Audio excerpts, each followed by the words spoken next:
on the Goodland Cowboys and Cowgirls. I'm Adam Kadavy, your studio engineer.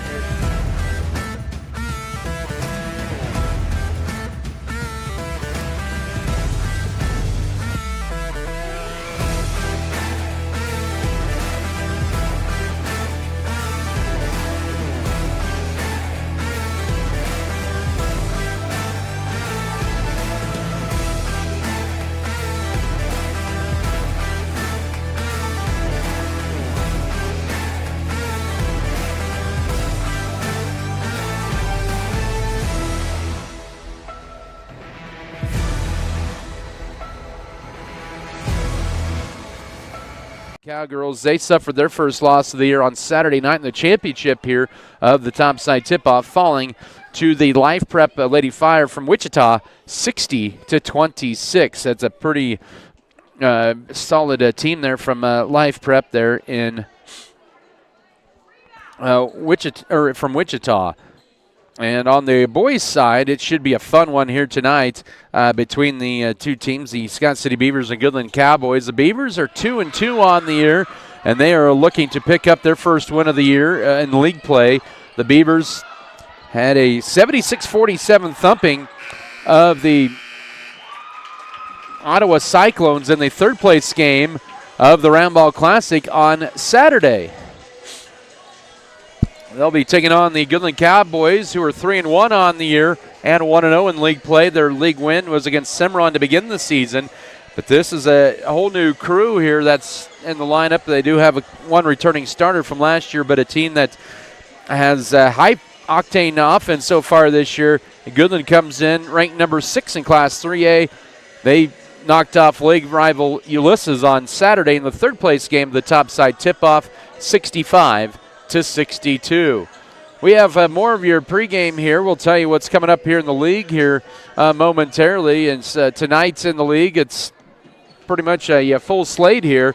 3 head-to-head league matchups. Got Scott City and Goodland here.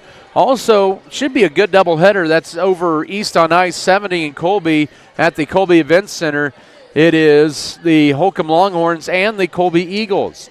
Those two teams battling there inside the Colby Event Center. Also in Cimarron tonight, the Ulysses Tigers and Cimarron Blue Jays set to do battle.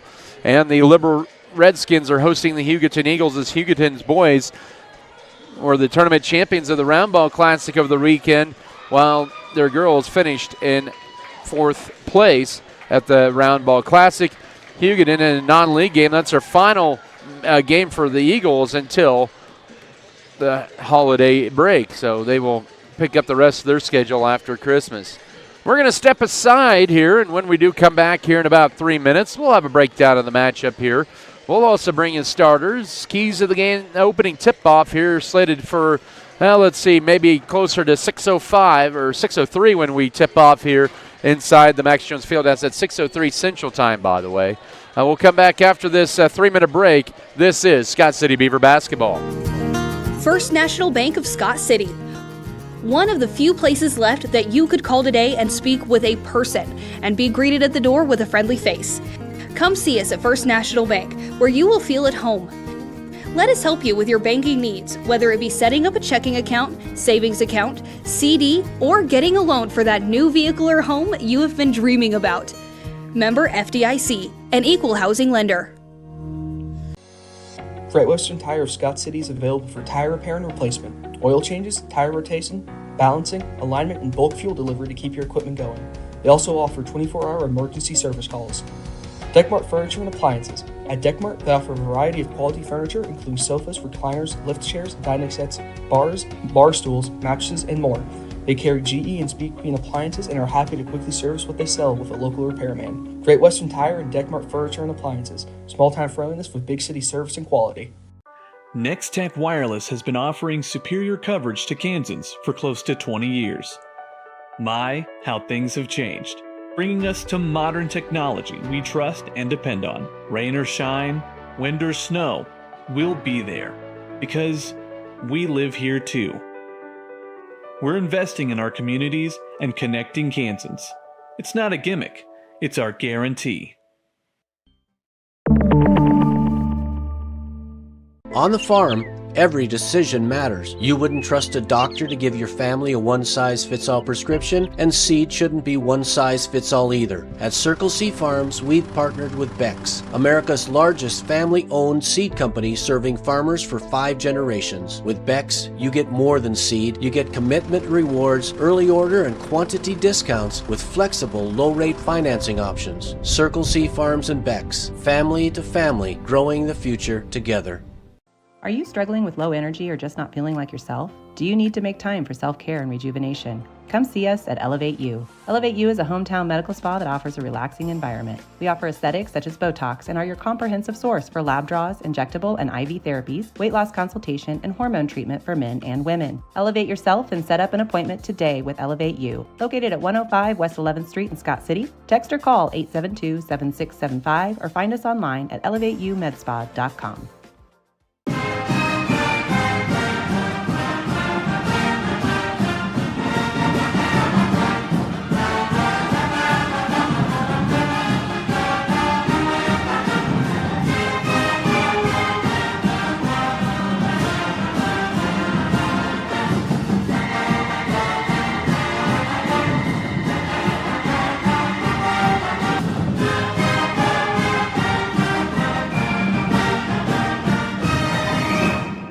Or stop by West Highway 96, Scott City. Purchase from someone you trust.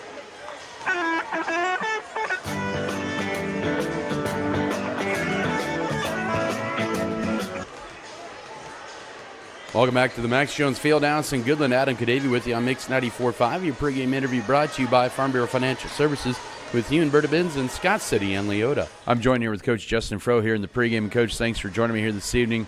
Tough loss on Saturday afternoon, 49-45 to the Lake and Lady Broncs in that fifth-place game of the Round Ball Classic. And it was a game where everything was looking pretty good through the first 3 quarters, and then injuries and some interesting foul-outs. All of a sudden we're down 4 starters about 3 minutes into the fourth quarter, and they made a run. But you guys fought hard there with some newcomers on the court there. Just kind of looking back at Saturday, you had to like what you saw, especially from the first 3 quarters.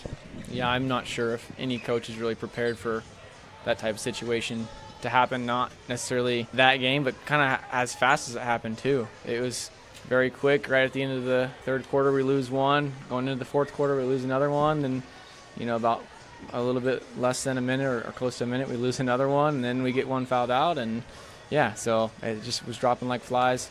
Not a whole lot you can do there in terms of preparing for anything like that. But I thought that everyone that got thrown in there and was, it was very chaotic in terms of, like, we haven't played together. We don't necessarily know how we're going to react in terms of, playing off of each other, and also some different scheme stuff in terms of, like, the varsity scheme. And, there may be some other plays in there that some of the kids that are practicing on the JV side, are not going to be 100% sure on or fluent with. So, a lot of that too in terms of being unsure about that on offense. And I thought they did a good job, for the most part in terms of just what were you expecting in terms of we're going to throw you in here and go, I thought they held their own. I thought that they showed that they can step up if it's needed out of them. And I thought that in terms of them being able to just kind of step into the moment as big as it was, that they showed that they could do so. Once again, you take a look at what you have this week, and it's not ideal to have 2 seniors out and a junior out that have been big contributors on the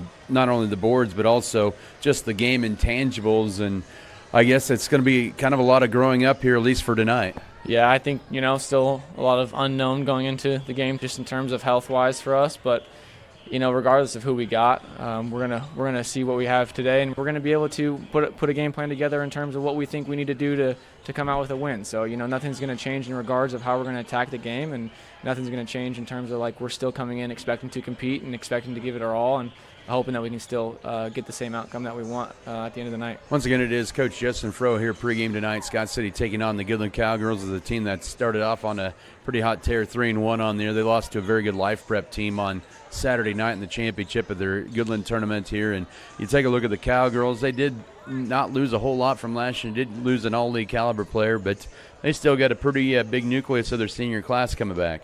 Yeah, it seems like they lose one and replace it with another. So, it's going to be a lot of what you've seen in the past years, They're going to be physical. They're going to be have good size. They're going to be able to battle on the boards. They're going to get the ball inside, and from there they're going to be able to kick it out to their shooters and look for some open shots. They're going to get out and go in transition. They're going to throw some different looks at you on defense, and it's going to be a battle for the entire game. So we're kind of ready in terms of knowing what to expect in terms of scheme-wise and stuff, what they'll throw at us. But we got to be ready to come out and play for all 4 quarters. It does not matter who's out there on the floor. You got to go out and give it 100% for the entire game, and maybe we can, take steps in the right direction like we have been doing, and get out of there with some no more injuries would be nice, but some more confidence in our girls and some more experience in general. Of course, you want those players to be in there to have that opportunity to win here as well, but you're going to try to pull off a big upset here. But some newcomers, glass half full approach here. You're going to be able to develop maybe some more depth here tonight. Oh, absolutely. And I think kind of like you said, it whichever way you want to look at it, in terms of glass half full, glass half empty. But I kind of look at it as anything that's happening right here at the beginning of the season, it can factor into your record and everything at the end of the season in terms of seeding and stuff for sub-state. But I think this is a great opportunity for us to get some more experience on all levels. And also, we can see some people step up. So we're going to be able to figure out a little bit more about the girls. We're going to be able to figure out, who can we put in those pressure moments when we need to. And also, we're going to be able to figure out, what we have moving forward, not just this year, but maybe next year and down the road. Or, if we do run into a situation like this again, what to expect and who can go ahead and step in there. So I'm looking forward to it in terms of that aspect. I think we're going to learn a lot about this team. And I think that we're still going to come out and we're going to give it our all, but it's going to be a little bit different look for us, and that's okay. Once again, it is Coach Justin Fro joining me here pregame. Scott City takes on the Goodland Cowgirls here in Goodland. Coach, once again, appreciate the time and good luck to you guys. Thanks, Adam. That was Scott City Lady Beaver coach Justin Fro. Your pregame interview brought to you by Farm Bureau Financial Services with Hune Bertebins and Scott City and Leota. More to come in your pregame show. We'll have a breakdown of the matchup, also bring you starters, keys of the game, and the tip-off after this timeout. This is Scott City Beaver basketball. Hi, this is Rebecca from your local Let's go 3 minutes, please. 3 minutes. And this month is no exception. Customers will have an opportunity to round up to the nearest dollar with donations going to Feathers and Lead. So come in, shop. Since 1950, Pioneer Communications has been right here in Western Kansas, connecting your community. We're more than an internet company. We're your neighbors, your friends, your local business partner.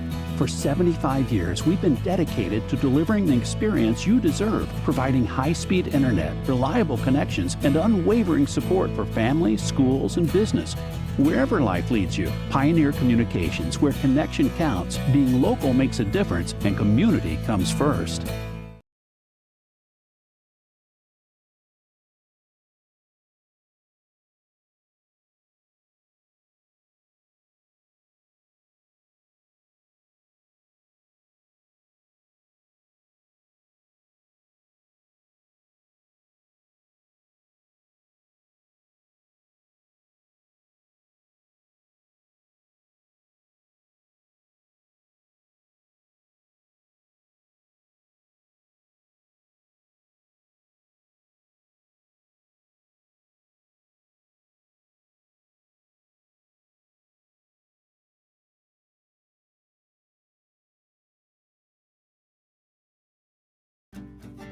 Check out Axis Seed Red Barn and see how different we are.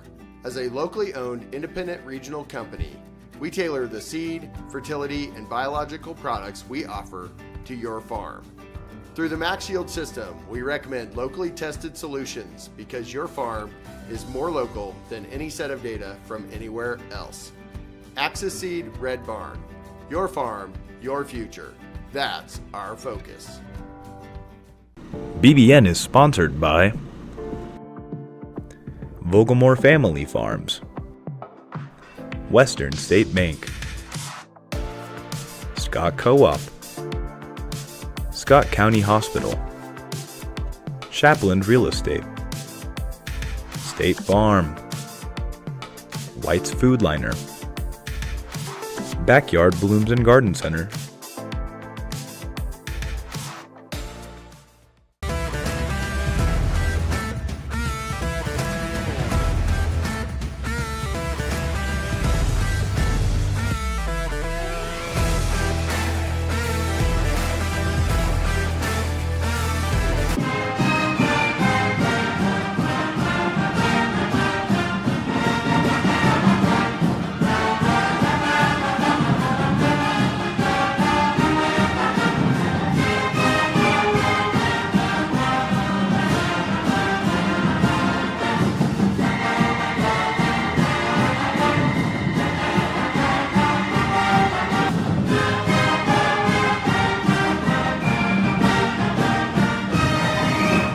If you are in the market for a new or used vehicle, check out J&R Car and Truck Center of Scott City.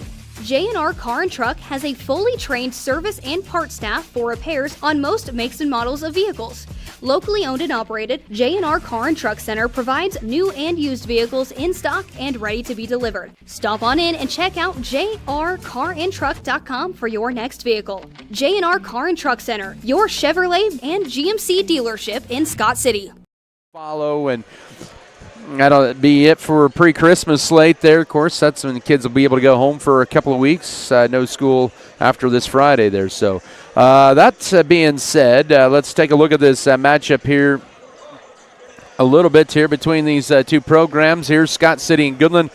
It's been kind of a lopsided one as of late. Goodland has won 10 in a row in this series, including 11 in the last 12, including a doubleheader sweep that were the closest games in the series in quite a while. 43-41 at Scott City last year, and then here on the 28th, it was a 37-33 Goodland Cowgirl win. Last time Scott City won here was on the 18th of December back in 2018, and they won 58-46, and the last win was the sub-state championship game of 2020 in Cimarron in overtime. But we take a look at this matchup here coming into tonight here. The Goodland Cowgirls are led. This is a pretty veteran team that made it to within one game of the state tournament a year ago. Lost in the sub-state finals to Colby. They returned a pretty good chunk of their lineup. They do have 4 seniors in their starting lineup this year, including Libby Kier, Hope Bierman. Those are their top 2 scorers. Bierman averages 7 points, Libby Kier around 10 points, and Allie Kier, who is signed with Fort Hays State for golf, women's golf, and state champion in golf, averages 4.5 points a game. A team that they're going to put up some pretty decent points at around 45 points a game, but they probably win it more so than anything else with their defense. This is a team that's given up 19, 23, and 19 points prior to their 60 points against the Life Prep Lady Fire on Saturday. So they've given up 61 points in their first 3 games, then 60 against Life Prep. So there's a team that's, of course, with the length once again, which is not unusual for Goodland to have length. They've had that for a long time, but still a pretty good veteran team coached by Bill Bierman in his 7th season, and has a pretty good group to roll out here this year. They will play in the Rock Creek tournament on Thursday, Friday, and Saturday, and that slate is loaded. They take on a pretty good 4A school in Eudora on Thursday, and then it's either Rock Creek or Buhler. Buhler is a pretty rugged 4A team. They'll play them or Rock Creek on Friday. Rock Creek girls struggle a little bit in girls basketball, but still a pretty formidable opponent in the NCKL. And then Saturday to be determined there. They may have Baldwin. They may have maybe Topeka, Hayden, or Silver Lake, one of those two from that backside, who knows, or even Hayes High. They're in that tournament this year as well. On the other side, Scott City, this is going to be a pretty short-handed group here tonight. They're going to have two getting their first career starts here tonight with the loss of, once again, Piper Fox, Krissa Irvin. Fox averaging 16 points in the first 4 games of the year. She had 11 before fouling out on Saturday. She's out with a concussion, as is Krissa Irvin, who suffered a concussion early in the 4th quarter, averaging 8 points a game. And then also Lily Leitner, who came off the bench and averaged 6 points a game. They're without those 3 tonight because of concussions they suffered in Saturday's game against the Lake and Bronx. All those concussions came in the second half. It wasn't until after the 4th quarter where Scott City suffered 2 of those concussions. Peyton Gentry rolled her ankle with about 4 seconds to go in the 3rd quarter on Saturday, but she is expected to play, and she's in the starting lineup and warming up, but has her ankle taped up there. But she's definitely not going to be 100%, but we'll see how it goes here tonight. But are you 100% with tournaments and then coming back 72 hours later to play? But getting her first career start tonight will be Payson Campbell and Maggie Heineman, the freshman and junior respectively. And it'd be good to see. Scott City had a little baptism by fire. It's a couple of players that had never played varsity before until Saturday. Clara Wilgenstorfer got her varsity debut, as did Cammie Winderlin on Saturday. So we'll see them probably get increased minutes here tonight. Let's see who else will be suiting up for varsity here for the Lady Beavers coming up here tonight as well. Goodland, Colby, Ulysses, and Cimarron are the only teams that have played league games. Both Goodland and Colby's girls are 1-0 in league. Ulysses and Cimarron's girls are 0-1. And Ulysses, by the way, their girls beat Colby last week here in the orange and black in the consolation semis. And so they avenged the loss. And I know Colby had been dealing a lot of sickness last week here when they came to the orange and black, or to the topside tip-off here. But the Goodland and Colby once again, and Ulysses will be back in the orange and black in January here. Let's go ahead and take a 2-minute timeout for now. We'll come back with starters. I'll also have keys of the game and the opening tip-off with Scott City and Goodland. This is Scott City Beaver basketball. Axis Seed Red Barn is your locally owned and operated Axis Seed independent regional company, using local data to bring you top-performing seed, fertility, and biological products, tested and proven to perform right here in western Kansas. Axis Seed, your farm and your future. That's our focus. BBN is brought to you by Ag Management Services, All-in-One Wash, B&H Paving, First National Bank, HRC Feed Yards, JNR, Next Tech Wireless, Pioneer Communications, Red Barn Enterprises. There's nothing more spacious than Western Kansas, and nobody closer than our communities. We are determined to keep our communities connected to schools, kids to teachers and parents. We believe a connected world is a better place. We're more than what we do for our hometowns. It's what we do with our hometowns. S&T is proud to be your family, your friends, your neighbor. 911, what's your emergency? This is Circle C Farms, and we got a major situation. Farmers are getting more than just high-quality seeds with Beck's hybrids. There are commitment rewards. Sir, slow down. Is anyone in danger? Only if they miss out on early order and quantity discounts and flexible low-rate financing options. Sir, that's not exactly an emergency. Are you kidding? Around here, that's big news. Well, sounds like you're not just planting seed, you're planting a future. Circle C Farms and Beck Seeds. More than seed. It's family and growing your future. Great things are happening at Scott County Hospital. Our team now includes 5 family physicians and 9 advanced practitioners, ready to care for you and your family right here in Southwest Kansas. We're taking new patients, including OB care, and we're here for every stage of life, from welcoming your newest addition to supporting you as you age. Professional, friendly, and close to home. Call Scott County Clinic today. Scott County Hospital, caring for our community because we're part of it. There are places where people truly value relationships, where distance is measured in acres, and all roads lead to families on one mission: to provide for their loved ones, their community, and the world. That's where you'll find us. Generation after generation. Farm Bureau Financial Services. It's your future. Let's protect it. Contact Farm Bureau agent Berta Binns and sales associates Sam Giesick and Joni Stegman today.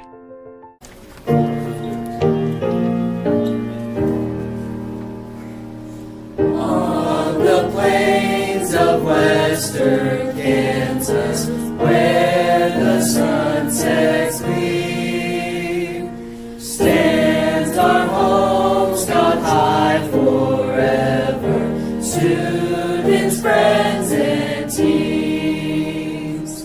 Hail to you, our alma mater, Beaver strong and true.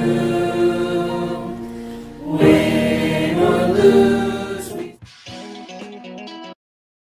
Starting lineups here tonight presented by Security State Bank in Scott City here as we take a look at your starters for the Scott City Lady Beavers, coached by Justin Fro in his second season, assisted by Tricia Good, getting the start here tonight.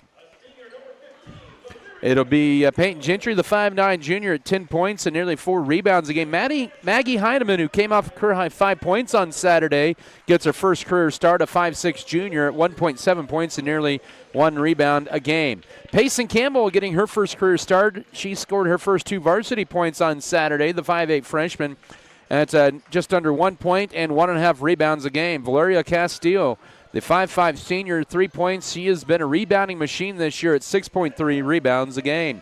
And Kaylee Felker, the 5'6 senior, 1.5 points, 3 rebounds per contest for Scott City. Peyton Gentry, Maggie Heineman, Payson Campbell, Valeria Castillo, and Kaylee Felker. For the Goodland Cowgirls, Bill Bierman in his 7th season as the head coach for Goodland. He's had 2 state championships and a 4th-place finish 2 years ago, and a sub-state finals appearance also in 2020 and 2025. It's going to be Hope Bierman, the 5'7 senior, 7 points, 3.2 boards a game. Libby Kerr, the 5'10 senior, at 10 points and 3.2 boards per contest. Allie Kerr, a 5'5 senior, 4.5 points, 2.2 rebounds a game. Lauren Linton, a 5'9 senior, at 6.2 points and 3.7 rebounds. And rounding up the 5 is going to be Jacelyn Gable. She is a 5'5 senior, averaging 1.9 points and 1.7 boards a game. Hope Bierman, Libby Kier, Allie Kier, Lauren Linton, and Jacelyn Gable, your starters tonight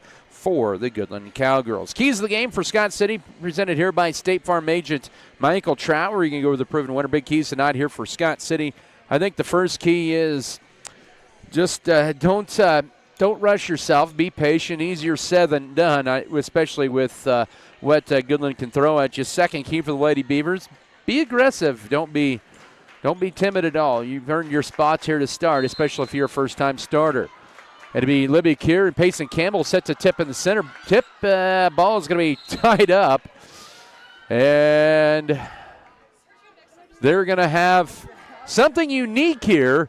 Since nobody had won the opening tap, the 2 players that tied up, they're going to jump. So that is going to be a first for me. Maggie Heineman tipping, and also Hope Bierman, and it's going to be Goodland winning the tap and underway. And I guarantee you that those 2 have never been in the center circle to tip before.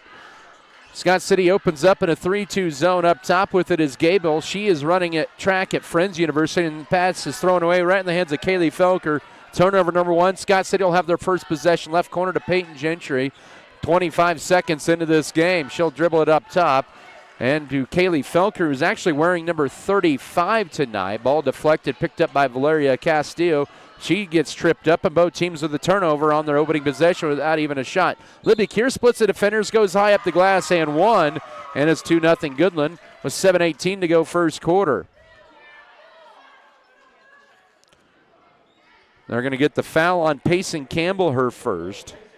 Libby Kier, a senior, 9-19. She's the youngest of the 5 of that Kier family, with Lincoln, who graduated last year. Free throw short, rebound into the hands of Peyton Gentry. Of course, her sister Lindsay is throwing javelin at Kansas State. 7:10 to go first quarter. Brother tied in at K-State. Her oldest brother wrapped up a career at the University of Kansas. So second possession for Scott City, down 2. First minute, nice cut. Here's Gentry toward the right block, through a double team. Can't get the shot to go, deflected. It's picked up by Kaylee Felker. Nice hustle on the backside for the rebound. And a 3 launch by Peyton Gentry's too strong, and the rebound to Lauren Linton. So Scott City with a couple of chances there, misfired on both of them. In transition, Goodland misses the runner from Cure, and Campbell secures the board for Scott City. 2-0 Cowgirls with the lead. Scott City the ball. We've played nearly 90 seconds here inside the Max Jones Fieldhouse. Heineman looking for a cutter, needs to pass it off to avoid the 5 count. Does so to Gentry toward the right side. Nice cut to the basket. Felker trying to drive in and draws a reach-in foul. That'll be on Libby Kier, her first. The Cowgirls with team foul number 1 as the shot clock will reset here with 6:24 to go in the opening stanza. 2-0 Goodland lead. Both teams 2 shot attempts. Goodland 1 out of 2. Scott City nothing in 2. Out high, ball deflected, and it's going to be Allie Kier stealing it. We're going to get a tie-up. It'll still stay with the Lady Beavers with 32 to shoot. 6:21 here in the opening period. Entry feed into Campbell. Double team, puts up a tough shot, left it short. had a good look but couldn't finish it, and Goodland secures the board with Linton already her second rebound of the game. So we're into Libby Kier. She'll weave her way through, and now 4-0, 6:05 to go first quarter. Libby Kier with all 4 of Goodland's points as they lead it 4-0. They'll extend out their 1-3-1 zone. That's so dangerous with Kier at the top. Turnover number 2 on Scott City. And we get a push before the shot attempt on the floor. That'll be on Valeria Castile, her first. And Scott City with 2 team fouls here. 2 Goodland Cowgirls to check in.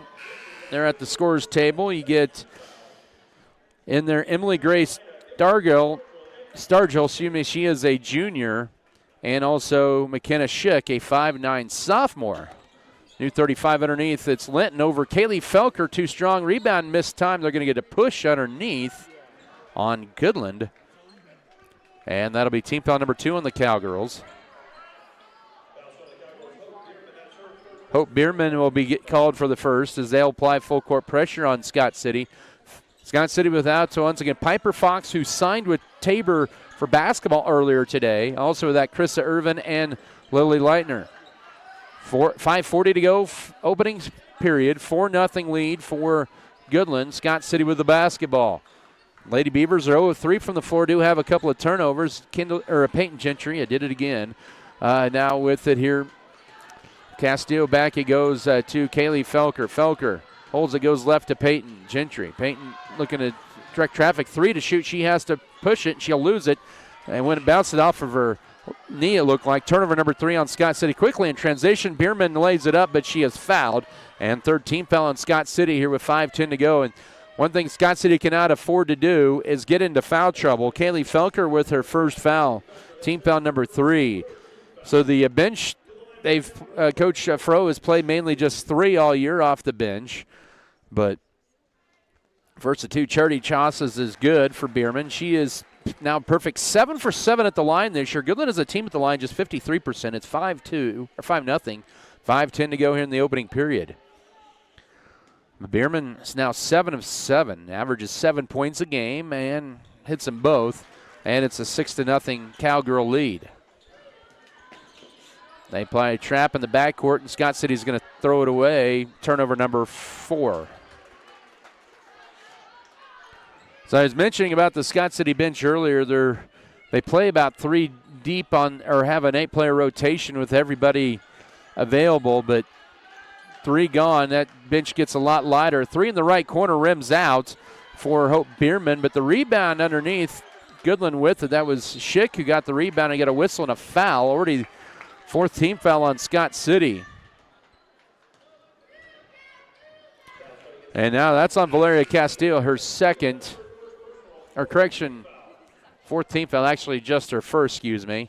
That earlier foul was on Peyton Gentry, not Castillo. I apologize for that. But now in is going to be Cammie Winderland, the 5'5 senior. With 4:50 to work first quarter. Bierman up top.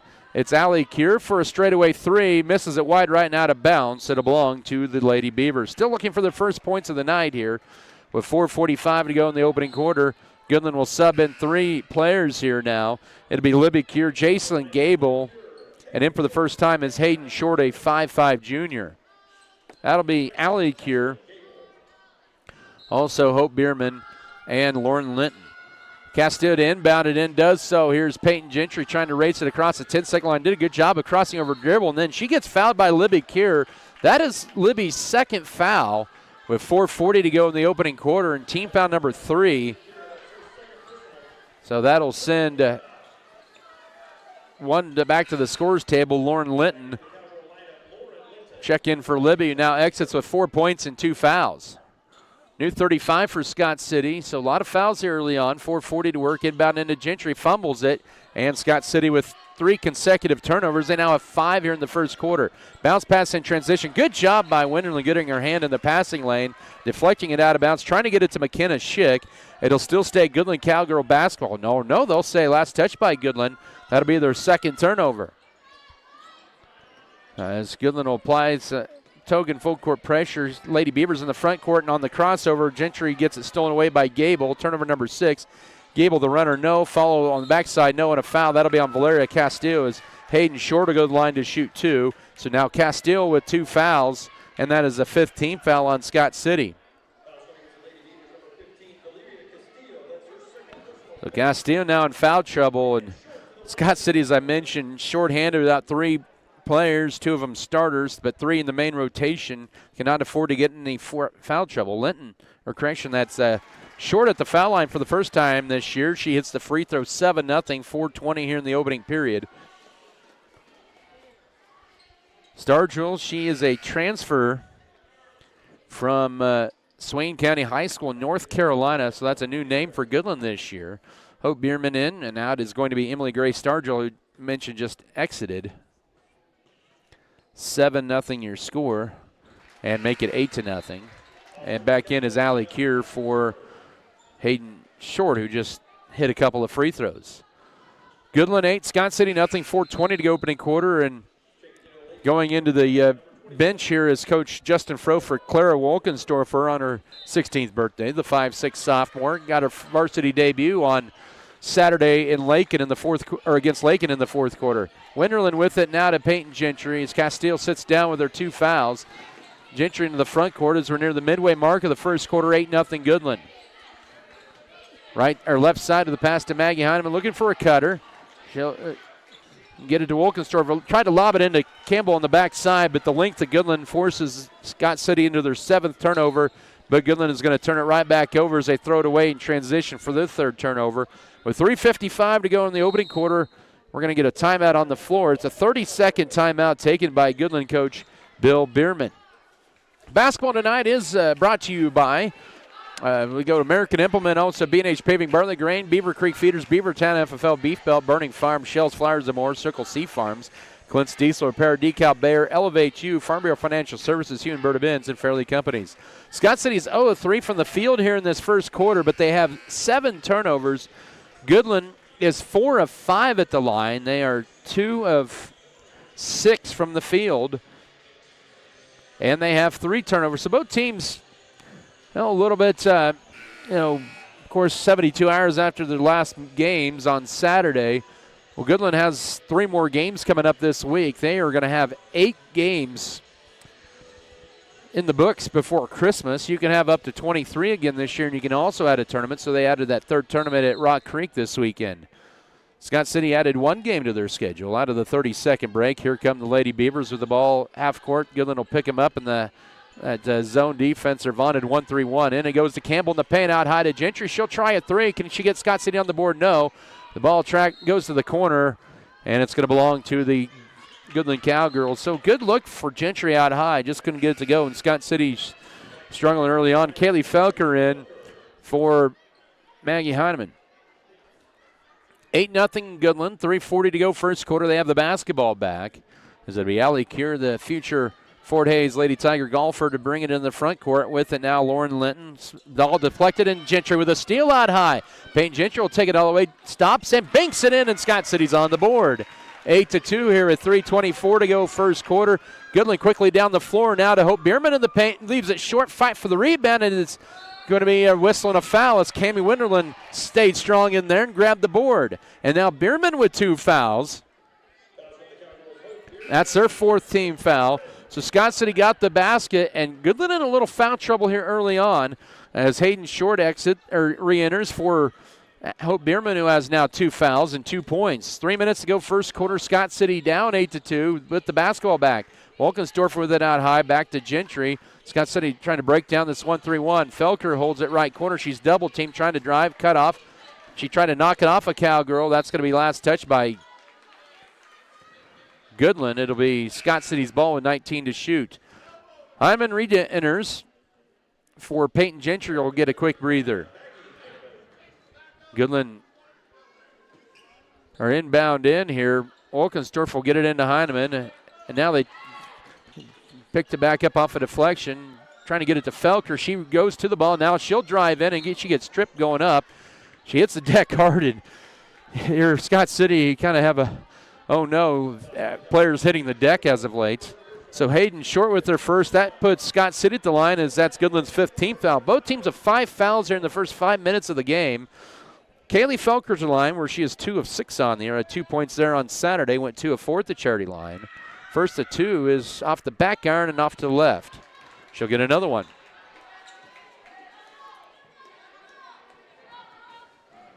So it's for some of these, little baptism by fire tonight. Felker can't hit either one. 5 for the rebound, and she will almost wrestle it away, but first we're going to have a tie-up. It'll be Goodland's ball on the possession arrow. The effort is definitely there so far for Scott City. They have not backed down. Even some of their newcomers that are playing some bigger roles here tonight with the without 3 main of the players. But Scott City down 8-2, 2:40 to go first quarter. Early turnovers have kind of hurt Scott City. Goodland they do throw it away. That is their 4th turnover and a foul. That'll be on Jason Gable, and Felker will head back to the line to shoot 2. So Scott City really fighting here. That'll be team foul number 6 on Goodland in the quarter. That'll send Scott City back on the other end of the court to shoot 2 charity tosses here with 2:34 to go first quarter. Lady Beavers fighting here, even though they're down 8-2. They can get some shots going here. That gets some confidence built up. Felker hits that one, and Lady Beavers have actually scored 3 in a row here. 2:34 to go first quarter. As Emily Stargell back into the lineup for Jason Gable. Second free throw, also good for Felker. She's now 2 of 4 at the line, and it's a 4-0 run for Scott City. They pulled to that 8-4, 2.5 to go first quarter. Stargell with it now up top. It'll go to Hayden Short, swinging over right side to Allie Keir. Olivia Keir and Hope Bierman on the bench with 2 fouls for Goodland. Valeria Castillo on the bench for Scott City with 2 as well. They'll reset, 18 to shoot. Over high right, it goes to Emily Stargell. Stargell holds it. They'll go back to Allie Keir. Bounce pass it to the left side to Hayden Short. Back to Keir. Skip it backside behind the defense. And Linton will throw it and saves it in a play with 5 to shoot. A top key 3. Airballed for Emily Stargell. And out of bounds, it'll go to Scott City. So Lady Beavers stood their ground once again on defense. They forced Goodland into 3 turnovers in a row, and then that missed 3. And they're down 8-4 in the final 2 minutes of this first quarter. Heineman will take it in the front court, almost double dribble with it. She's trapped out high, needs help, and now it's Clara Wilkensdorfer trying to lob it in, but throws it away. Had the right idea, and now we're going to get a tie-up, and Scott City will actually save the possession here with 1:45 to go first quarter. Lady Beavers will keep possession of the ball as back in is going to be Valeria Castillo. Clara Wilkensdorfer will exit. 8-4 Scott City. Down by 4 with the ball. 20 to shoot. Inbound into Kaylee Felker. She loses it. She redirected. Turnover number 8 on Scott City. Allie Keir pushes the pace. They probably got fouled from behind. They let it play. 1:35 to go first quarter. Linton up top will swing it over left side, and launching a 3 is going to be Hayden Short, and she'll bury it. Her second 3 of the year. She has 5 off the bench, and it's 11-4 Cowgirls. 3-minute drought broken by them. That's actually a 4.5-minute field goal drought as well. 1:20 to go first quarter. 7-point Cowgirl lead.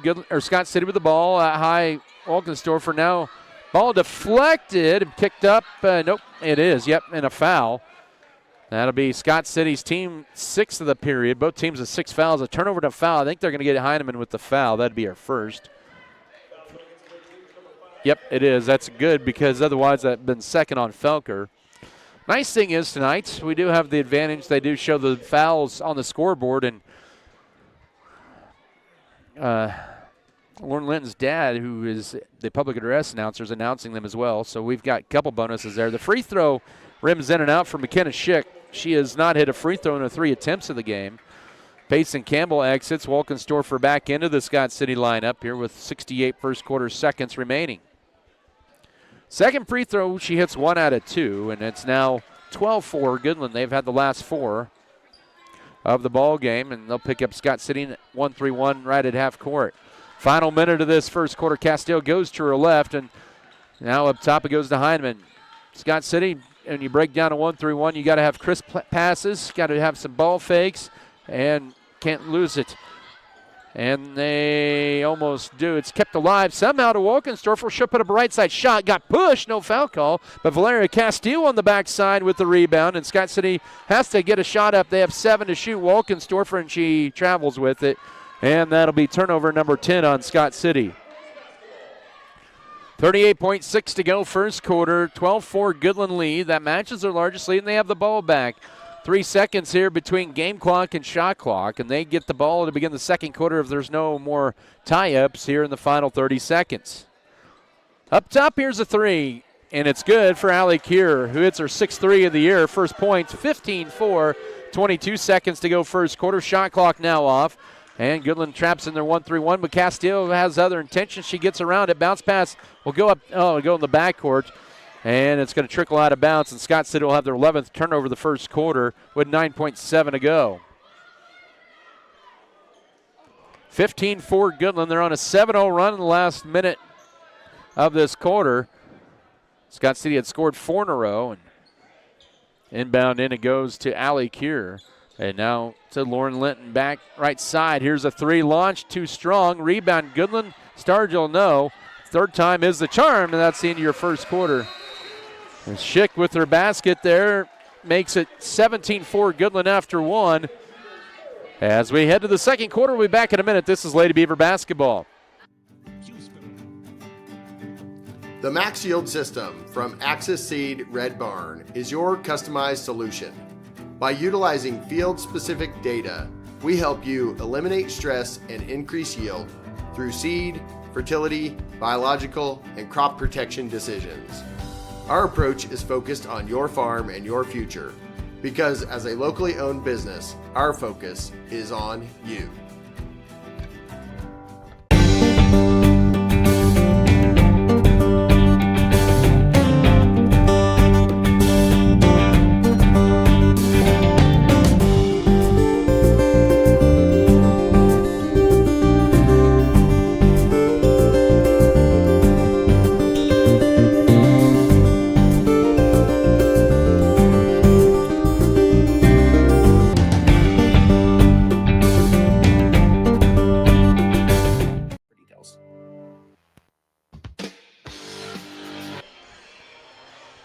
Scott City shot 1 of 6 in that first quarter. Goodland was at 5 of 13. The Lady Beavers, though, hurt themselves with 11 turnovers. Goodland had 5 of their own. Both teams battling a little foul trouble, but it was the Cowgirls of Goodland with a 17-4 lead after the first quarter. So we're back to action here at the Max Jones Fieldhouse. Adam Kadavy with you here from the top side of Kansas here in Goodland. Doubleheader, league opener for Scott City. Goodland 1-0 in the league. And so far on the floor here for this second quarter for Scott City, it's going to be Peyton Gentry, Valeria Castillo, Payson Campbell actually has to, Campbell did not, I guess, check in to begin the second quarter. You have to go to the scorers table, and so she has to resit down. Kaylee Felker and Maggie Heineman. Goodland with their starting 5, four of their starting 5 now. Linton into Libby Keir at the left block, high off the glass, no. Got her own rebound, and she is going to draw a foul on the floor here, a push.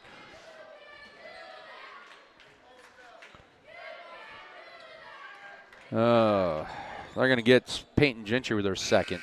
Okay. And so now Scott City has 2 of their original starters for the year with foul trouble with 2 fouls. 7:48 to go first half. And shot off Hope Bierman. She has 4 off the inbounds. 19-4, 7:40 to go first half. So Goodland on an 11-0 run over the last 3 minutes. And they almost force a turnover. 23 to shoot. 15-point Cowgirl lead here early second quarter. Scott City hasn't scored in about 3 minutes here. And now Felker throws it, deflected out, 20 to shoot. That one took a different angle.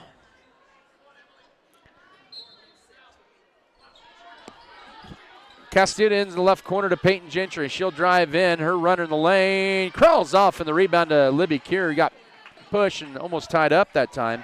So Keir with her first rebound of the night. Scott City, another missed opportunity on the other, and Hope Bierman banks it too strong. That last touched by Goodland. It'll be Scott City's basketball with 7:15 to go first half.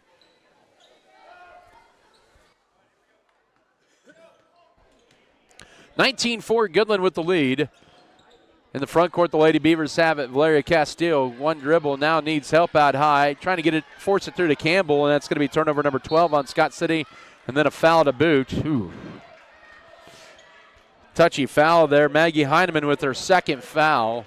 So now Scott City has Peyton Gentry, Maggie Heineman, and also I guess Kaylee Felker, they have her with 2 instead of Valeria Castillo. So those are the 3 with foul trouble at 2. 6:56 to go first half. Ball loose but picked up out high. Here's Hope Bierman for 3. Rims out. Libby Kier with the rebound. That one spins out, and now Heineman with their first board of the night. Here comes Goodland back, or Scott City back down 15 early second quarter. 19-4 your score. Left corner to Valeria Castillo with the wide pass, and it sails out of bounds, and another Scott City error. That'll be their 13th of the half. Cami Winterland in to replace Maggie Heineman. 19-4, 6:25 to go second quarter. Tough first half here for the Lady Beavers. Out high right, he goes to Allie Kier, right corner. Now back up top to Kier.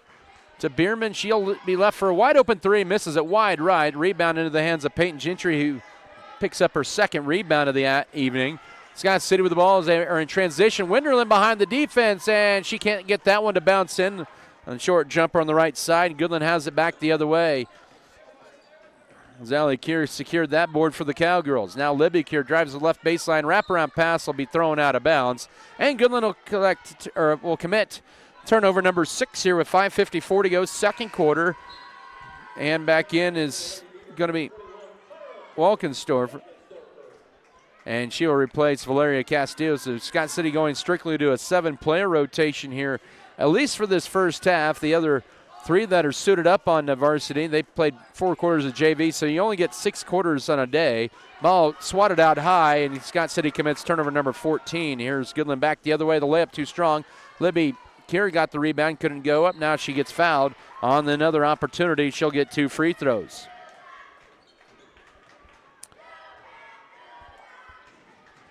Team foul number 2 on Scott City this quarter. Make the number 3, and now fourth Lady Beaver with 2 fouls. Payson Campbell now with 2. Kier, the foul line, leaves the first one short. As in will be Emily Stargell and McKenna Schick. Out will be Jacelyn Gable and Lauren Linton. So when it rains, it pours here. I see some former Scott City Lady Beaver alums that were pretty good basketball players. Unfortunately, they cannot use a COVID year because they're out of eligibility. The second free throw for Kier is good, and it's now 20-4, 5:33 to go first half. Goodland forces pressure off the inbounds, and ball's tipped out of bounds. And now in for Scott City, making her varsity debut is Kinley Hickey. She is a freshman.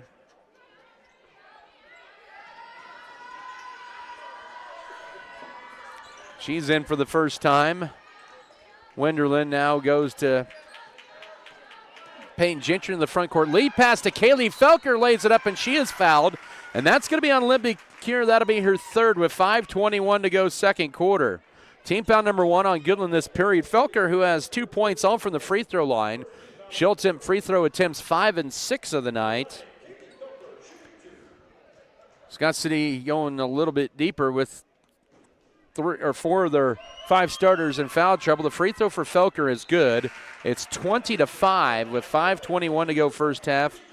As in is going to be Lauren Linton, and for Libby Kier. Felker with 3, all from the line.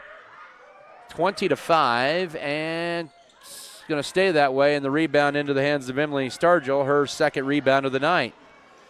Goodland with the ball up 15 here, 5:15 to go first half. Stargell left wing off the screen up top to Hope Bierman. They'll swing it over right side. Bounce pass up top here to Emily Stargell. She'll pull it back out. Hickey has that assignment. And Scott City stays to their zone. Foul line, it goes to Schick, and now out high, here's Allie Kier for a 3, and she has her second 3 on the left side there. 23-5, 4:50 to go first half. As the lead for Goodland has ballooned up to 18, they're on a 15-1 run over the last 4 minutes. Scott City has not had a field goal in almost 7 minutes. Felker works out of a double team, needs help, finds Cami Wenderlin. Wenderlin skips it, trying to get a hit. He hits off the rim, and it's going to be a turnover, the 15th of the night.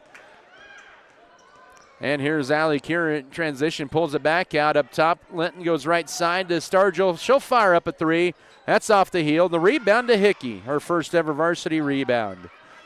23-5, 4:15 to go first half. Timeout for Scott City. It's a full. Let's take a 1-minute break. Lady Beavers down 18 mid-second. This is Scott City basketball. Fro Heating and Cooling of Scott City is a proud sponsor of Beaver activities. Brent and Angie take pride in helping our activities and support our students 100%. They can also help you with any heating and cooling needs that you have. Give Fro Heating and Cooling a call at 620-872-3508 and see if they can help you with your needs today.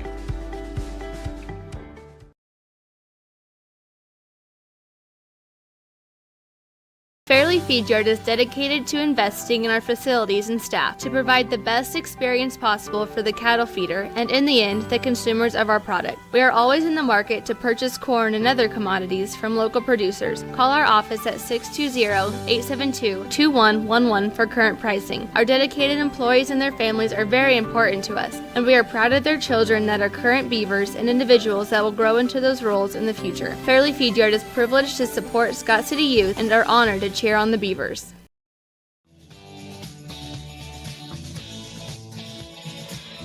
(23-5). The Goodland Cowgirls up by 18.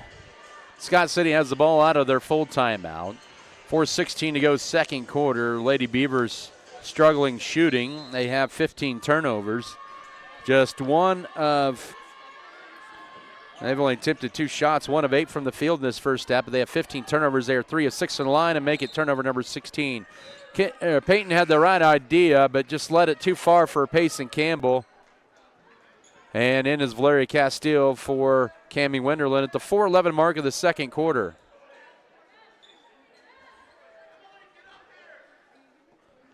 Scott City will apply some full court pressure here as Goodland decides who's going to be the inbounder, and they get it into Allie Kier.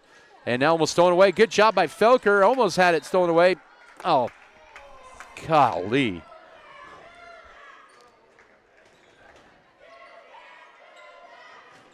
Wow.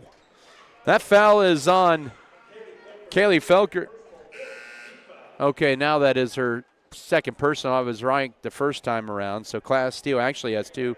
So every Lady Beaver has foul trouble. That's a starter. That's the 4th team foul of the period, just 1 on Goodland. And I don't know about that foul, to be honest, but a tough call for the Lady Beavers who can't catch anything right. But they do get a steal off the inbounds and a late whistle and a foul on Goodland. That's their second team foul of the quarter. Emily Stargell their first. 4:04 to go second quarter. Lady Beavers had a field goal in the last 7 minutes. They trail 23-5.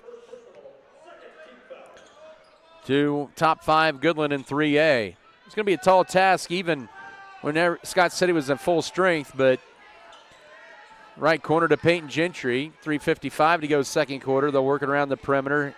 Kinley Hickey with it up top, finds Peyton Gentry at the foul line, left side. Heineman for a deep 2. Too strong, had a good look. She'll try to track down the rebound, but it's Allie Kier who has it on the run. Kier will drive in, will lay it up, leaves it short, but the trailer that time, nobody boxed out Stargell, and she'll be at the line to shoot 2.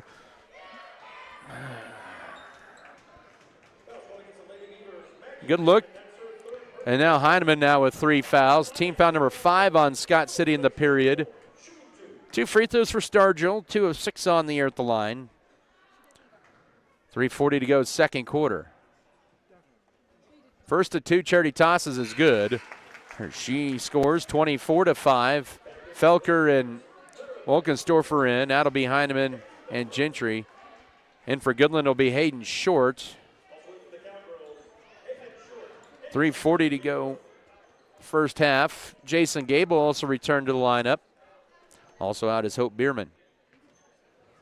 24-5, make it 25-5.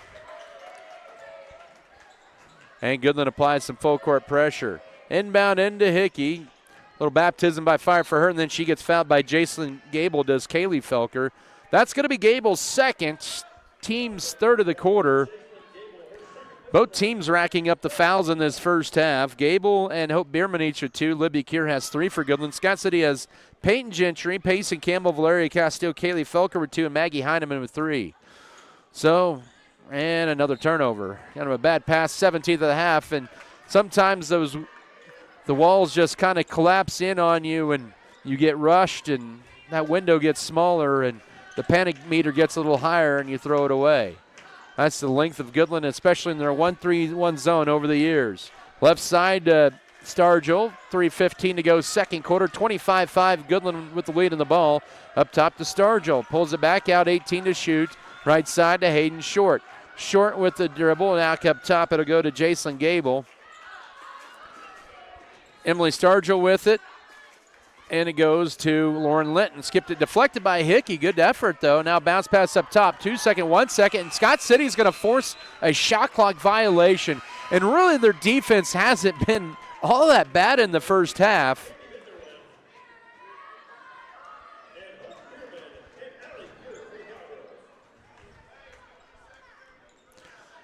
Just turnovers for them. And has allowed Goodland too many second chance points. 25-5. Scott City without a field goal in the last 8 minutes here. Peyton Gentry limps to the scores tables. We're down to the 2:50 mark of the first half. Ooh, that was very close to over and back as Hickey. Oh, but then Scott City steps out of bounds in front of the Goodland bench for their 17th mistake of the half. Make that 18th turnover. Peyton Gentry in for Wolkensdorfer with 2:42 to go. First half. And that pass a little high for Gable, and that's going to be saved into place. Scott City collects turnover number 9 of Goodland's. That's their 4th steal of the half. 2:28 to go, second quarter is 25-5. Hickey will drive in, dish it left side to Wenderland toward the block, and then out it'll go to Castile. Finds it up top to Peyton Gentry, 18 to shoot. Surveys, goes right side to Hickey. Hickey holds it. One dribble, now right corner to Valeria Castile, almost walked with it. She'll put it on the floor here. Back up top to Gentry, back left side to Wenderland with 6 to shoot, 5 to shoot. Wenderland now 4. Felker has to pull up for the left baseline jumper. She hits it as the time runs out. She has 5. That is a season high for her, 25-7. 1:55 to go first half. That breaks a 9-minute field goal drought for Scott City, and she has 5 of Scott City's 7 points. Right side to Allie Cure. That was a nice floater on the left baseline from about 15 as the shot clock was winding down. 15 to shoot for Goodland. Bounce pass, in it goes, and it's stolen away by Scott City. Goodland's 10th turnover. The Lady Beavers have played good defense this half. Hickey with it up top to Kaylee Felker, and then back to Hickey. 1:24 to go second quarter. Out high now to Wenderland, up top to Felker. Goes left side. Valeria Castile will try a triple. She'll be good on a triple. She has 3 threes on the year. Scott City with 5 in a row. 25-10, 1:10 to go first half. Scott City hits their first 3 of the night. Now Hope Bierman will answer back with a 3 attempt. No. Rebound tip, last touch by Scott City, or Goodland, they'll say. It'll be Scott City basketball. Back into the Goodland Cowgirl lineup is going to be Emily Stargell for Jason Gable. Final minute 1 of the second period. 25-10 Goodland. It's been an 8-6 lead for Goodland in this second quarter. The points at a minimum for either side here. Bounce pass to Hickey up top. And ball knocked away and almost stolen away by Goodland here with 47.8 to go second quarter.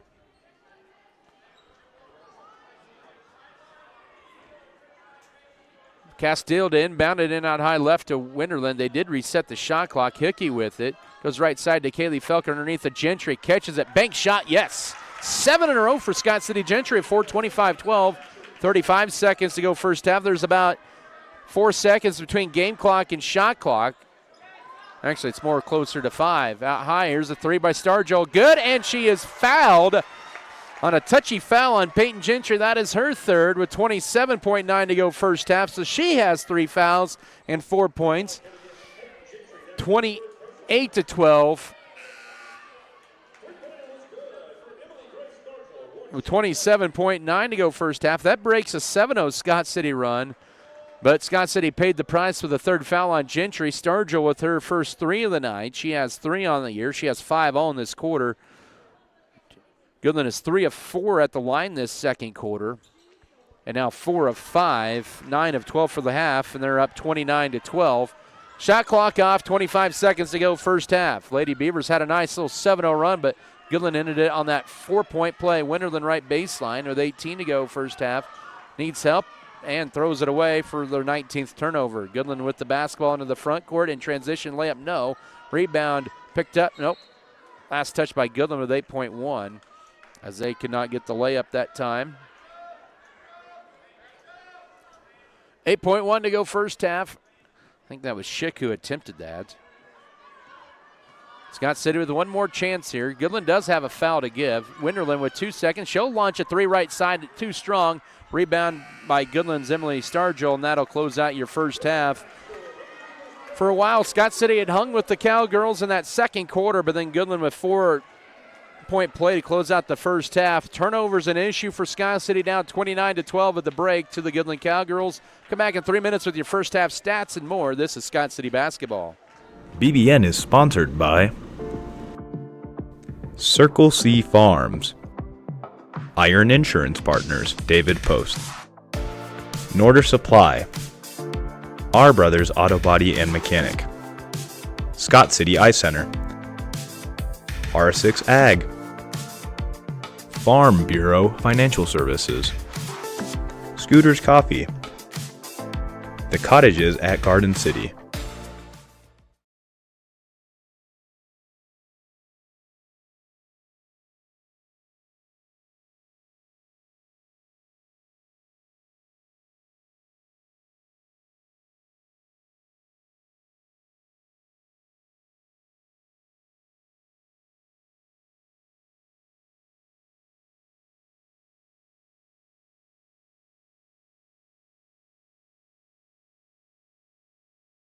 Western State Bank proudly supports Scott Community High School students and athletes as they prepare for another great year of achievements. Just as our students prepare for another successful year, we encourage you to be prepared for whatever life may bring you. Stop in and talk with the knowledgeable staff at Western State Bank, whether it be a new home loan, financing for your business, or any one of our checking and savings account options. We're here to help you. Make sure to check out all of our internet banking options provided at WSBKS.com.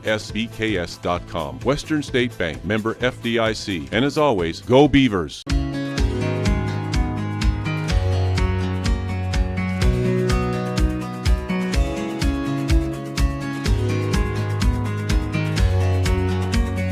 And Associates Realty Incorporated, Good Anesthesia, Elevate You, Lone Tree Farms, Fairleigh Feed Yard, American Implement, Great Western Tire and Deck Mart, Scott Community Foundation.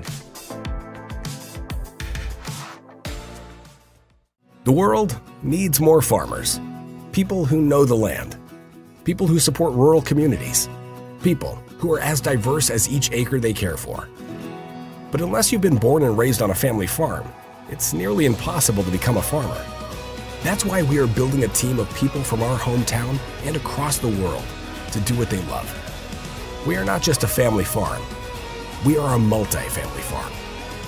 We are Volgamore Family Farms.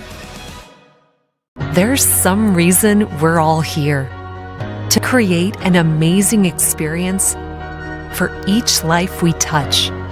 If we look closely, we might just see there's something about you amazing people.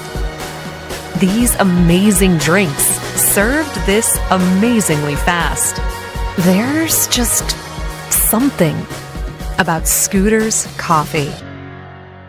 Scott City Eye Center has been a leading provider of optometry services and vision care products in the Scott City community since 1999. Our experienced eye doctors offer comprehensive vision examinations that our Scott City Optometry Office specializes in the diagnosis and treatment of a wide array of eye diseases, conditions, and problems. We use advanced diagnostic technology, and we are committed to improving the quality of life. Give yourself the gift of clear vision by scheduling an appointment with Dr. Joshua Gooden, OD, today. At American Implement, we believe that education and athletics play a crucial role in uplifting communities. Our commitment to supporting farmers aligns closely with the values of teamwork and resilience found in sports. By investing in local initiatives, we enhance individual lives and strengthen community bonds for a brighter future. American Implement, indebted to the past, committed to the future. Scott City takes pride in being part of Kansas's cattle feeding industry and is constantly aware of the specific needs of today's cattlemen. You can expect the best at Fairley Feed Yard, located 7 miles south and 6 miles west of Scott City. They believe in the importance of feed and ration preparation, health programs, death loss management, and overall handling of your feeder cattle. Fairley Feed Yard supports the area activities and youth of Western Kansas. Make Fairley Feed Yard your custom cattle feeder. That's Fairley Feed Yard of Scott City.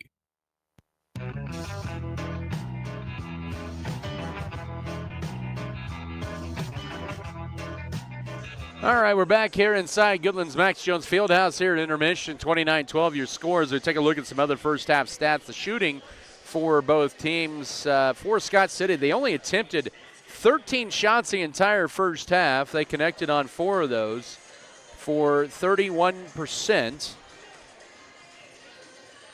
1 of 4 on threes, 3 of 9 on twos, and 3 of 6 from the free throw line. For Goodland, they were 8 of 25 from the field in the first half for 32%. They connected on 4 of 11 threes, 4 of 14 on twos, and 9 of 12 at the line.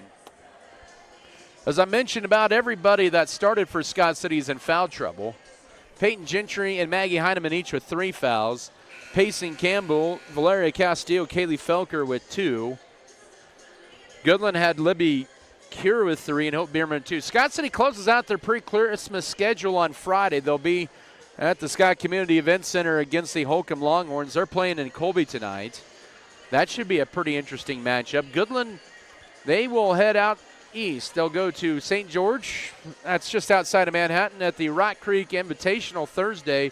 They're going to take on a pretty stellar team in the Class 4A in the state of Kansas in the Eudora Cardinals. Both are boys and girls out of the Frontier Conference. Yeah, Scott City their boys played 2 teams out of that conference. The girls just won with Tonganoxie last week. All right, so we're about ready for this third stanza here. Scott City 29-12 trailing the Goodland Cowgirls. It'll be Scott City basketball the third quarter as Goodland will roll out Hope Bierman, Libby Cure, Allie Cure, Lauren Linton, and Jacelyn Gable. Scott City will bring out Valeria Castillo, Peyton Gentry, Kaylee Felker, Payson Campbell, and also Maggie Heineman. 19 turnovers for Scott City and almost 20 right off the bat to begin the third quarter. And a good job by Felker as she reeled it in but was falling out of bounds and just knocked it off of Libby Cure's leg as a couple seconds tick off the third quarter clock.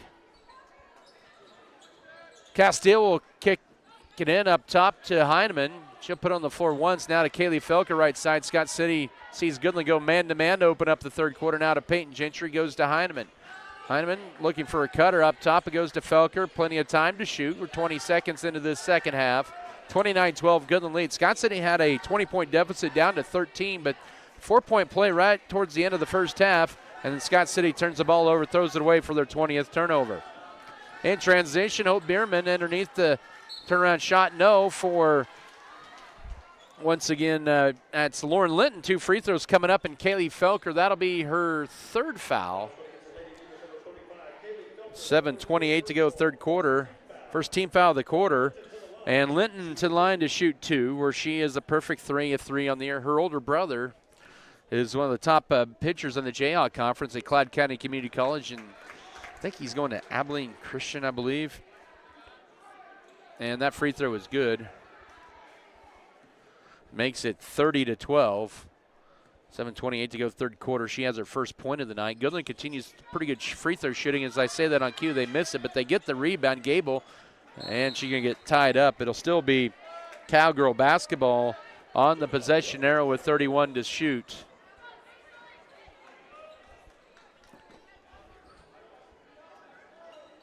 Kinley Hickey came in late in that second quarter for Scott City and grabbed a board. Inbound in the left corner 3 for Allie Cure. Wide open, no. Rebound, Linton with it, pivots, then flips it to her right to Hope Bierman right there, and that'll bounce around a couple of times to drop home. Assist for Linton, and it makes it 32-12. Back to a 20-point Cowgirl lead. First minute of this second half. Scott City with it now with Payson Campbell. And now 21st turnover, stepping in front of the passing lane was Allie Cure. Stops, jumps up, leaves the short on the layup attempt, and Scott City will tie her up. As the ball came back down, it'll be Scott City basketball in the possession arrow as Coach Justin Fro is going to send 2 to the scorer's table. It'll be Kinley Hickey as well as Cammie Wenderland, Kaylee Felker, and Peyton Gentry will exit here with 6:54 to go third quarter.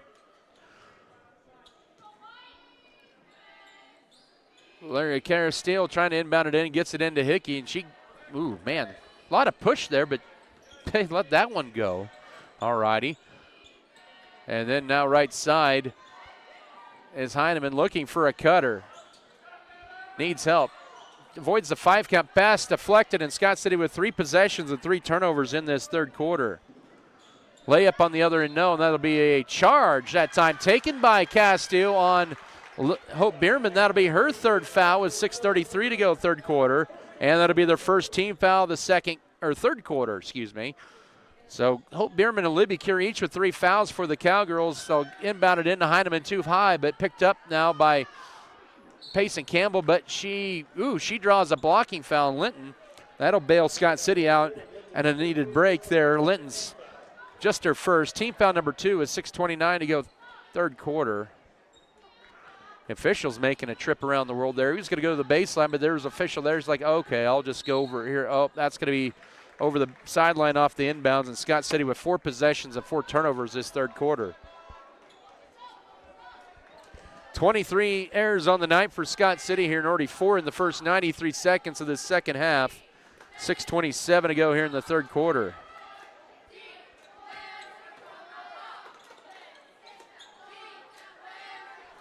Here's a left wing 3, and it's splashed home by Hope Bierman.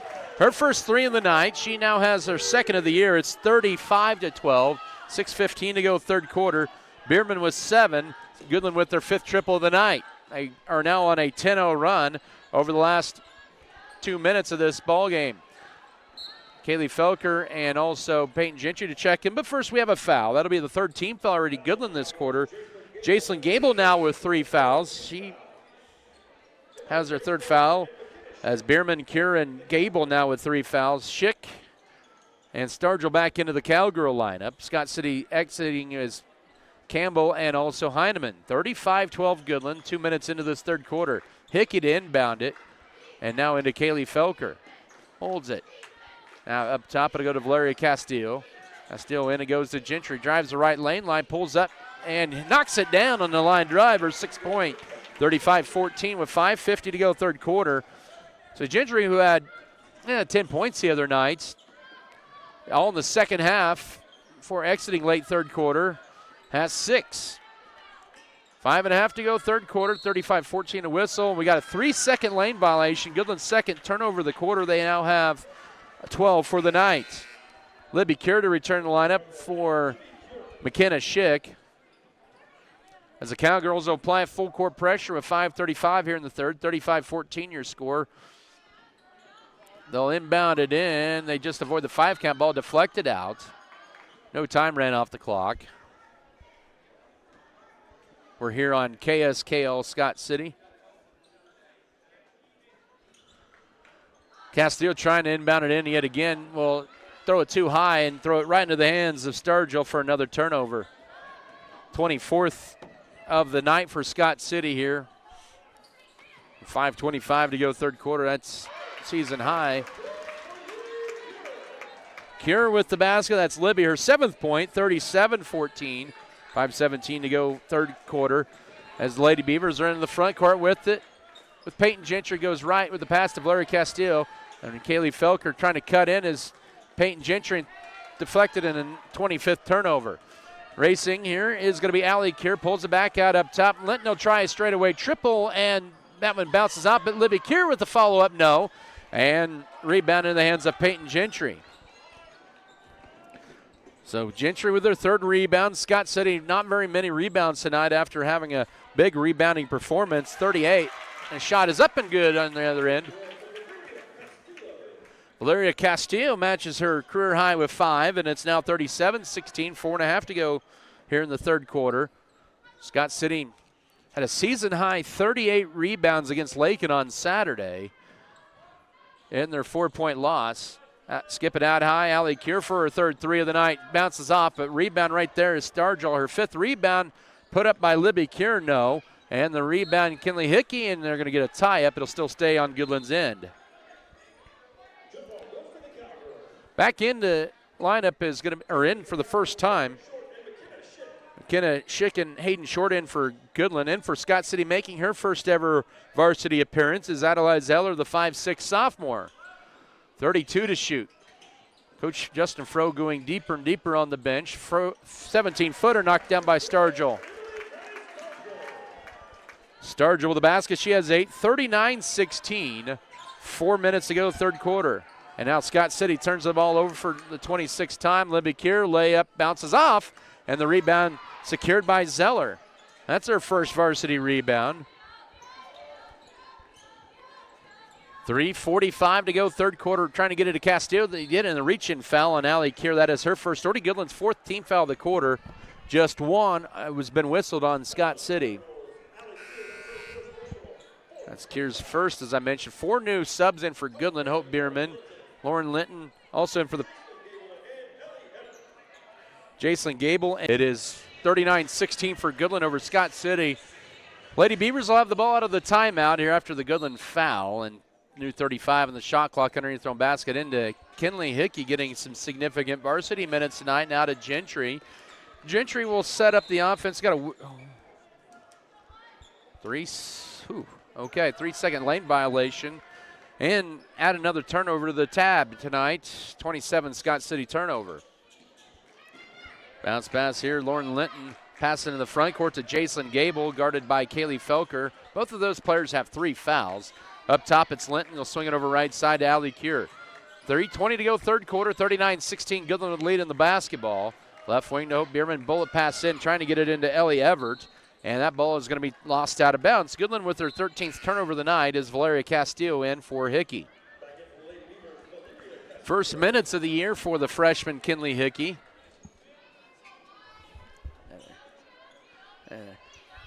And 3:16, they'll apply some full court pressure, and it goes to Felker. And she'll take it across the 10-second line. Felker needs help, finds it up top to Peyton Gentry. Lob into Campbell, catches it. Backside to Felker, bank shot. Oh, did everything right but finish. Did Scott City and a whistle and a foul. Or no, they'll say last touch, or out of bounds by Goodland. That'll be their 14th of the night. Turnover, that is. So 2:59 here in the third. Castillo to inbound it. Scott City down 23. She'll throw it up top to Peyton Gentry. And almost fouled there. That would have been the 5th team foul on the Cowgirls. Felker surveys, holds the ball overhead, gets a screen as she goes to her right with the dribble. Plenty of time to shoot. Ball deflected, and Allie Kier got her hand to the passing lane and a steal. Here she goes all the way. The layup, and that is good. Allie Kier with her first field goal, or 2-point basket. She has 8. 41-16 with 2:35 to go third quarter. So points off turnovers there for the Cowgirls. And here's Kaylee Felker running on the other side. No. Rebound Castillo, right place at the right time, and she has an opportunity for a new career high with 2 free throws coming up. Just Scott City's 4th offensive, make that 3rd offensive board of the night. That's on Gable. That is her 4th foul. Comes at 2:29 to go third quarter. Castillo on the year at the line 0 for 3. But she bucks that trend and hits at 41-17. 2:29 to go third quarter. Also McKenna Schick in, and Hayden Short for Jacelyn Gable and Ellie Everett. Second free throw is good for Castillo. She has a new career high with 7, and it's 41-18. 2:25 to go third quarter. She actually leads Scott City in scoring tonight. Gentry was 6 and Felker 5. Those have been the only 3 that have scored. 3 is no good. The rebound ripped away by Zeller amongst all the trees, and they're going to get a tie-up. It'll still be Scott City's basketball in the possession arrow. As in behind him in Winderland, Felker will exit, as will Peyton Gentry, with 2:09 here in the third quarter. Scott City down 41-18. Inbounding it, it'll be Castillo trying to get to Zeller, but the length of Bierman knocks that pass out. The 2:09 mark of the third quarter. 41-18 Goodland. They'll throw it up top, ball deflected, and that'll be turnover number 29. Left wing goes over to Hope Bierman. This is baptism by fire for what is now an extremely young team without 3 of their starters tonight. And the left wing 3 knocked down by Bierman. She has 8 in the period and a game-high 12 and a season-high 12, 44-18, 148 to go, third quarter. Scott City's deficit is now at 26 late third quarter. Castile with it. Goes left to Adelaide Zeller. Zeller will drive in, cut off. And now up top to Payson Campbell. Campbell's a couple of dribbles. Now throws it late in a turnover. Allie Keir with the steal. And layup is good. She has 10. Second Calgary on double figures. 46-18, 122 to go, third quarter. Now here's Castile driving in. And picked up, though, by Winterland. Back to Castile. 1:13 to go, third quarter. Up top to Heineman. Trying to get it into Zeller. She'll retrieve it. She's out high left. Now has to pass it off to Heineman. Heineman looks for a cutter. Finds now backside Castile, who'll lay it up off the glass. Spins off, and the ball last touched by Goodland. It'll be Scott City's basketball. Good look that time on a cutter on the backside to Castile. She just left it slightly strong as Kinley Hickey in for Adelaide Zeller. Goodland will bring in 4 new players. Jason Gable, Emily Stargell, Libby Keir, and also Ellie Everett, Peyton Gentry, and Kaylee Felker in. Out will be Payson Campbell and Camby Winderland with 56.5 third quarter seconds to go. It's been a 17-6 run in this third quarter for Goodland. They're up 46-18. Now Peyton Gentry gets it stripped right out of her hands, and that's the 31st Scott City turnover. Libby Keir almost double dribbles with it. She takes it in the front court. 40 seconds to go, third. Bierman up top. There's plenty of differential between game clock and shot clock, about 12.5 seconds in case you're wondering. Ball almost lost by Goodland. Now underneath here is Libby Keir. Goes around Felker, makes shot too strong. Scott City's played pretty good defense on her. Here's Peyton Gentry racing the other way, has her 4th rebound.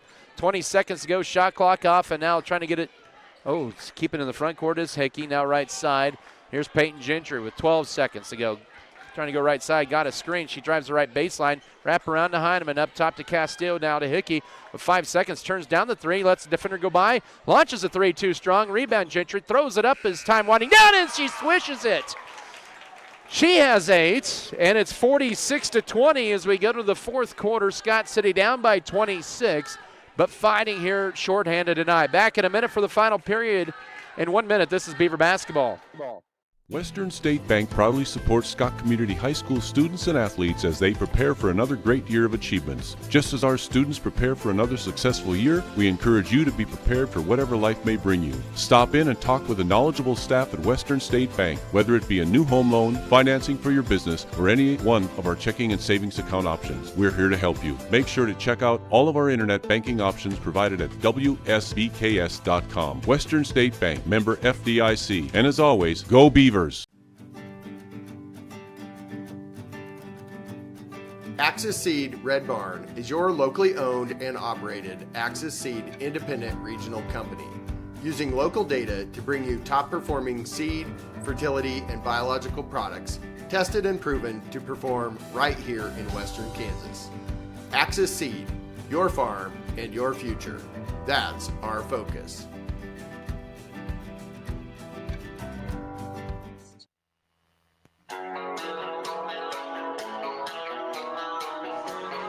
Fourth quarter set to begin here. 46-20 is your score. Goodland leading by 26 over Scott City, well en route to their 11th straight win in this series. And now it's Everett for 2 from the left elbow. She's on the board. Her first points, 48-20, first seconds of this fourth quarter. And that ball swatted out of bounds. There was 7:42 to go, 28 to shoot. Scott City led tonight by Peyton Gentry with 8, Valeria Castillo 7, and Kaylee Felker with 5. Goodland led by Hope Bierman with 12 and 10 from Allie Keir. And they make a whole line change here. And for the first time is Margot Carmichael. She is a 5'5 sophomore. Along with Lauren Linton, Allie Keir, Hayden Short as now right corner with it, getting it out of trouble is Castillo to Felker. 7.5 to go in this one into Gentry. Goes to her right. Her runner in the lane. Bounces in. She has 10. 48-22, 7:22 to go fourth quarter. Gentry with back-to-back double-figure games. 7:15 to go and a steal. That'll be Goodland's 15th turnover. Heineman will drive in. She'll get stuff going up. And then she that was Short who stuffed Heineman. It'll stay with the Lady Beavers. Shot clock actually reset here with 7:10 to go. And Cowgirls, or the Lady Beavers, will inbound it. 48-22 your score. And that's too late. 5 count, turnover number 32. Back it goes to the Cowgirls after the 32nd Scott City turnover here with 7:10 to go. It's kind of like we talked with Coach Fro in the pregame interview, it's that glass half empty, glass half full look. Some players making some debuts, playing some extended minutes on varsity for the first time in their careers. And it's really baptism by fire because this is Goodland's 5th game of the year. Same with Scott City. The 3 launched by Kieran No, and the rebound in there for Peyton Gentry, and she draws a foul. That'll be the first on Goodland in the fourth quarter. Gentry now with 6. Short second, first team foul of the fourth quarter.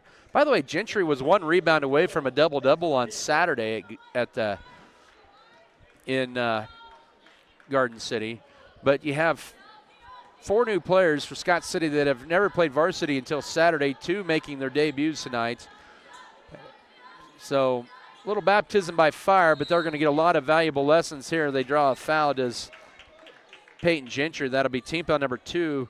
Linton picks up her 2nd foul. And Coach Bill Bierman will rotate in 5 more subs. It'll be Ellie Everett, also Libby Kier, Hope Bierman, Emmy Stargell, and Jason Gable. Lob up top to Gentry, catches it, goes to her left. Now kicks it left wing. Castile was a little late on setting her feet for the 3. Now back in it goes to Gentry. Goes to her left, puts up the tough shot and a contact. There's a foul on Ellie Everett. That's her first. Team's 3rd of the quarter with 6:23 to go. And Peyton Gentry will head to the charity line for the first time tonight. 6:23 to go.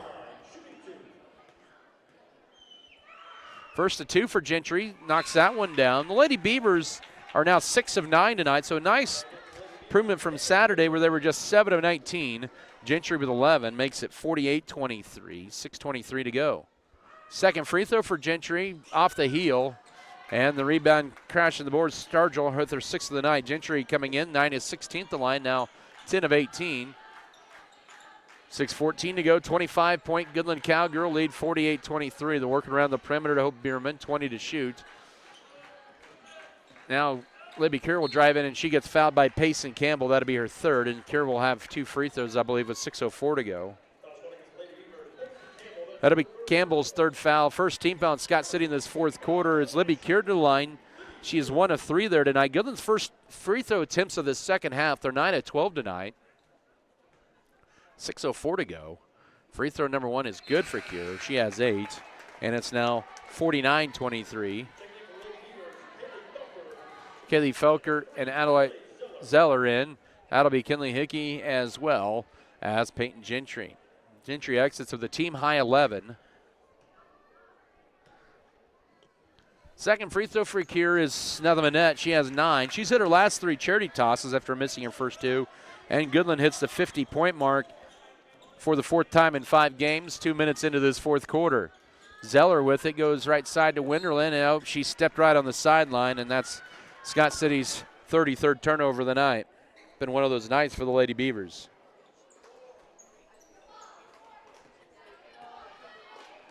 Yeah, you have all the inexperience for Scott City playing their first significant varsity minutes of their careers against a very experienced Goodland team, and that's just trouble that time. Goodland will dribble it out of bounds. They lost the handle of it. Turnover number 16, but I tell you what, it won't show up on the score.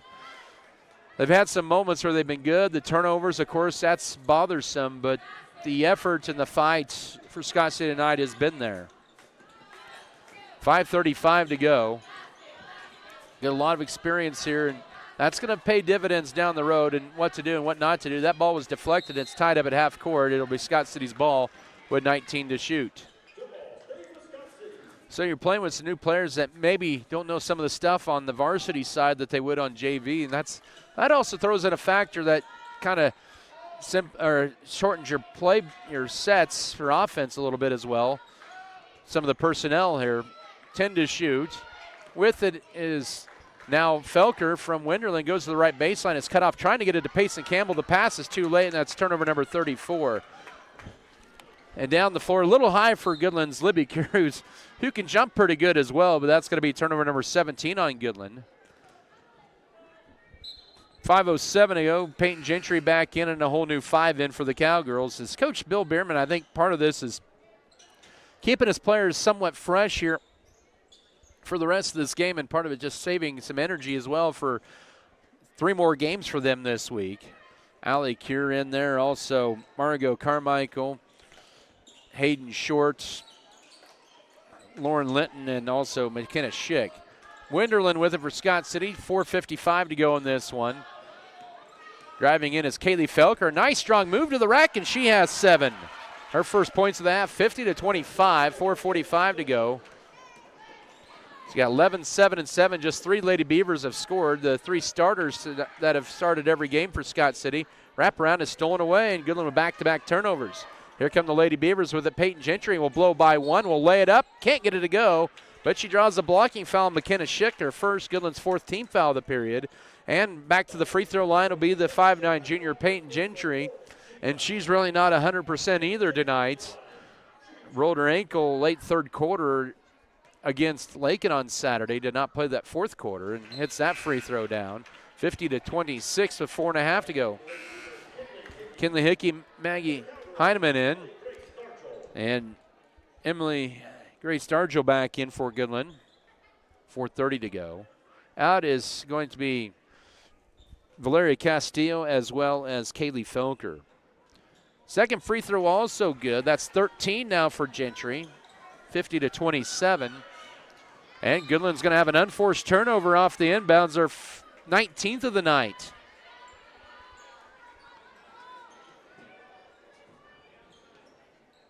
The Scott City boys are in their locker room because I hear the old music of thumping underneath.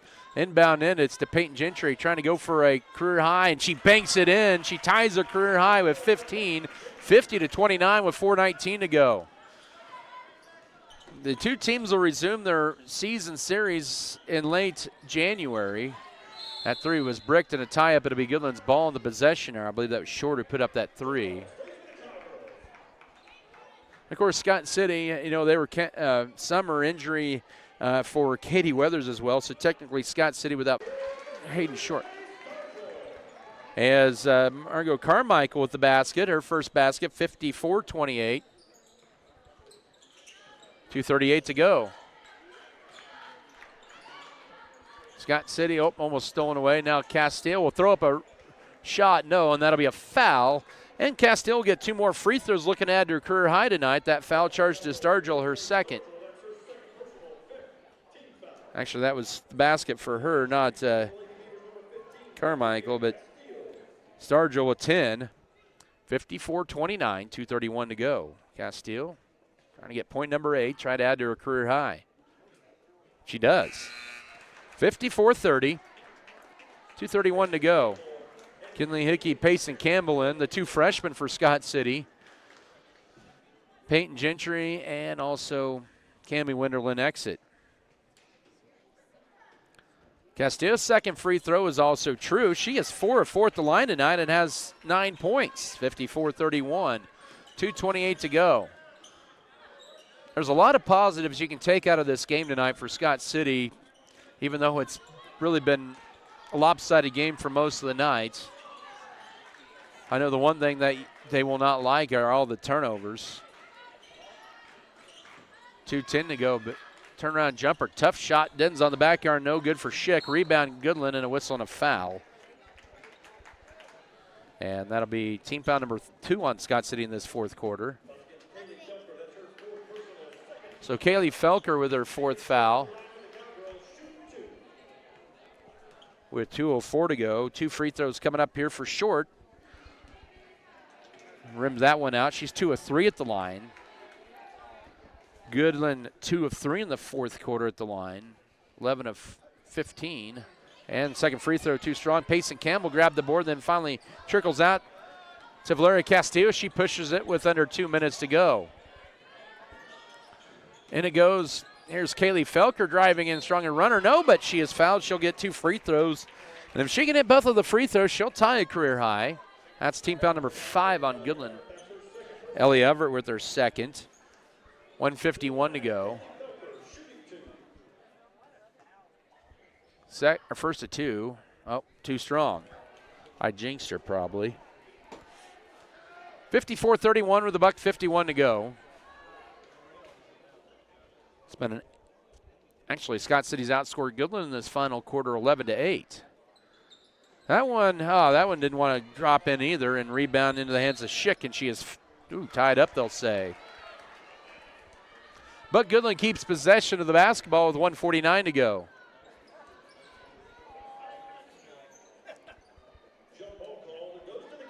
Holcomb girls defeated Colby tonight 41-39. Cimarron girls beat Ulysses 38-31.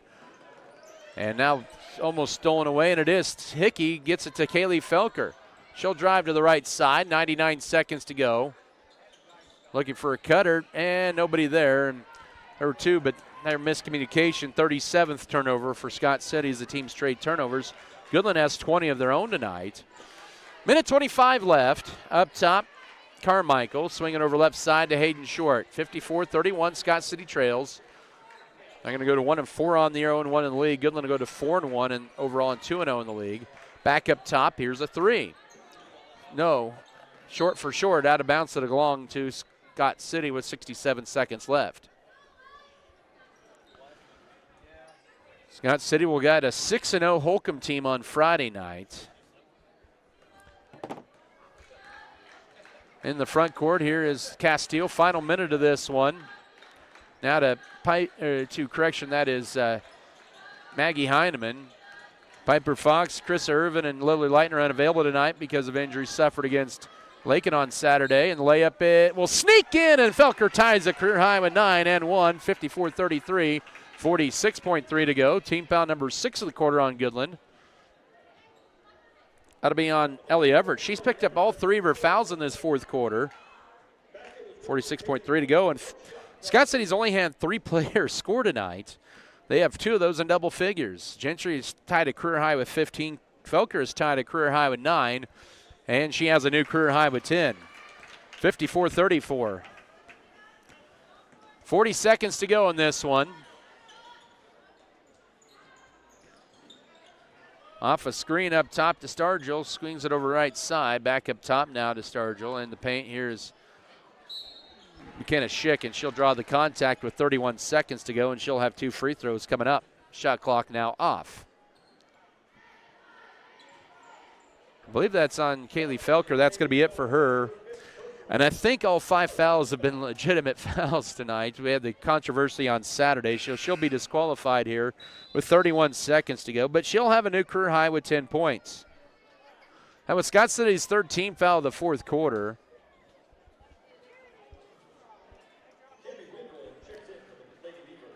Hickey back in for Scott City. 2 free throws for McKenna Schick. First of 2 on the way, rims in and out.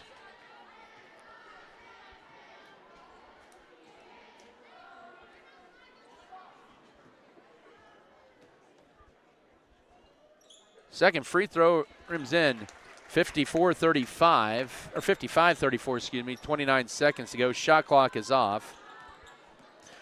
There's a lot of positives for Scott City. Goodland, this is just the second time they've allowed over 30 points for an opponent. A blocking foul on Margot Carmichael, her first, and now Valeria Castillo can add to her 9-point performance and try to become the 3rd Lady Beaver in double figures. They gave up 19 to Goodland to Cimarron, 23 to Norton, 19 to McCook before giving up 60 to a very good Life Prep team. So there's something out of that as Castillo misses the front end of her 2 free throws, so 19 and a half seconds to go. Second free throw coming up. And Castillo swished it home. So all three Beavers that have scored tonight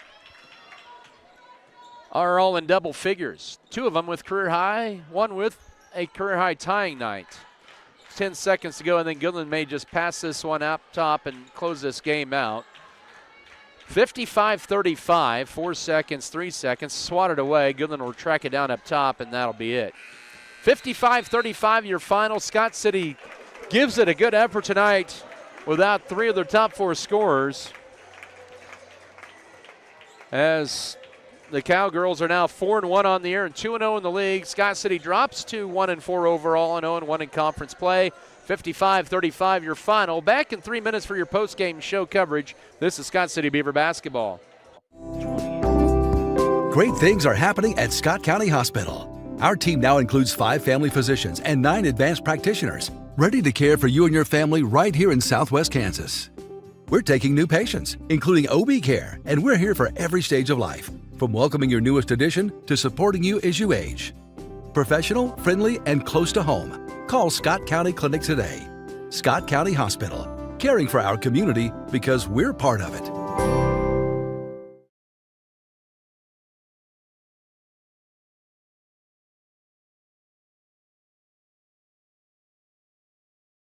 There's some reason we're all here. To create an amazing experience for each life we touch. If we look closely, we might just see there's something about you amazing people. These amazing drinks served this amazingly fast. There's just something about Scooter's Coffee.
I'm David Post, and I live right here in Scott City.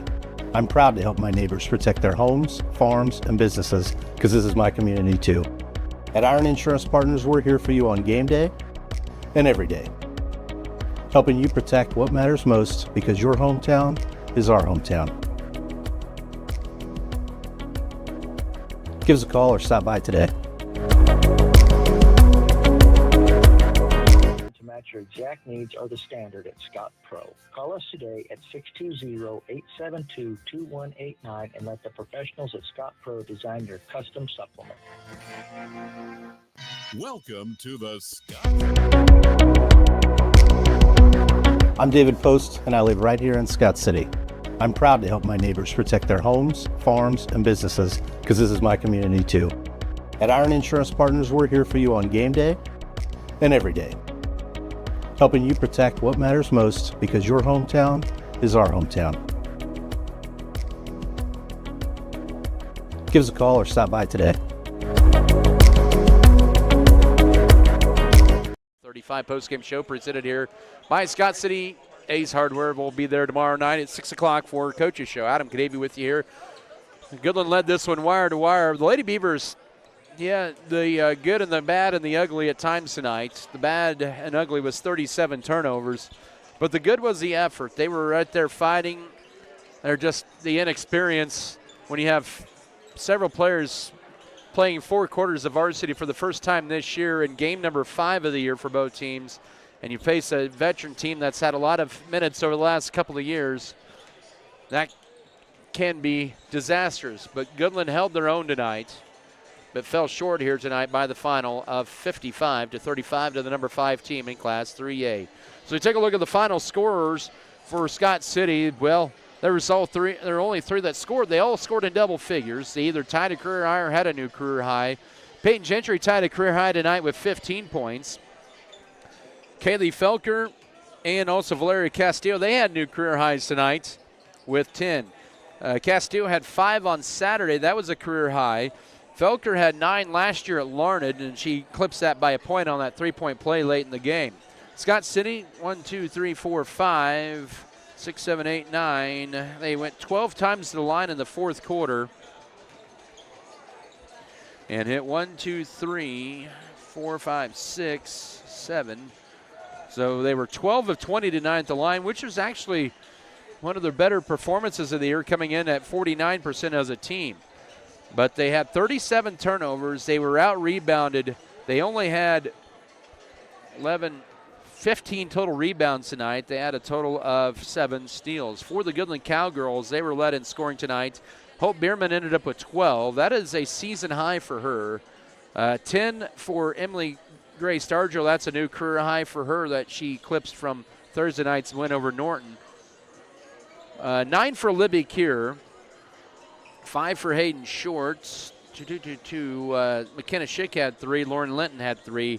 Ellie Everett had a basket for the Cowgirls as they were 11 of 18 from the line tonight. They had 20 turnovers and had about 15 steals. 5, 10, 15. They had 17 offensive rebounds. They had 25 rebounds, 8 defensive rebounds. The final score here for the girls, once again, Goodland 55, Scott City 35. Let's come back in 2 minutes. We'll begin our boys pregame with head coach Brian Gentry. Once again, back in 2 minutes, this is Scott City Beaver basketball. As your local community foundation, we are dedicated to preserving local wealth so the communities in and around Scott County will forever remain an attractive place to live, work, and raise a family. We respond to the needs of our community through grant making, scholarships, and other special projects. Visit us online at scottcf.org.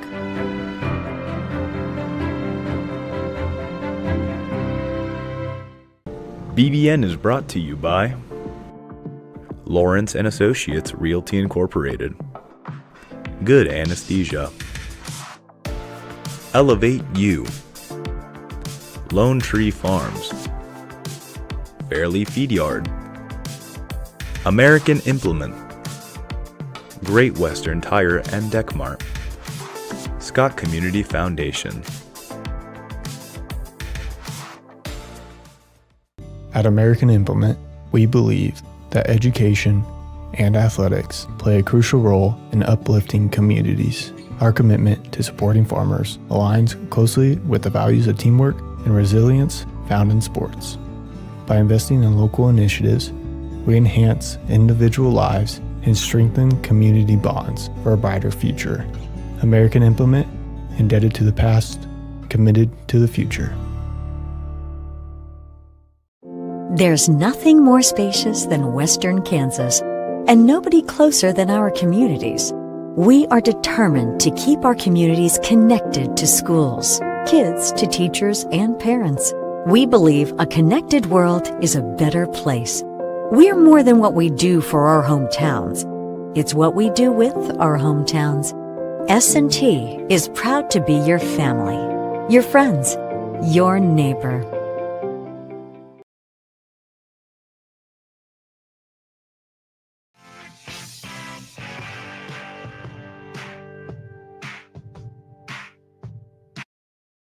Welcome back to the Max Jones Fieldhouse in Goodland. Adam Kadavy with you on Mix 94.5. Your pregame interview brought to you by Farm Bureau Financial Services with you and Berta Benz in Scott City and Leota. Joined here with Coach Brian Gentry here in the pregame. And Coach, thanks for joining me here this evening.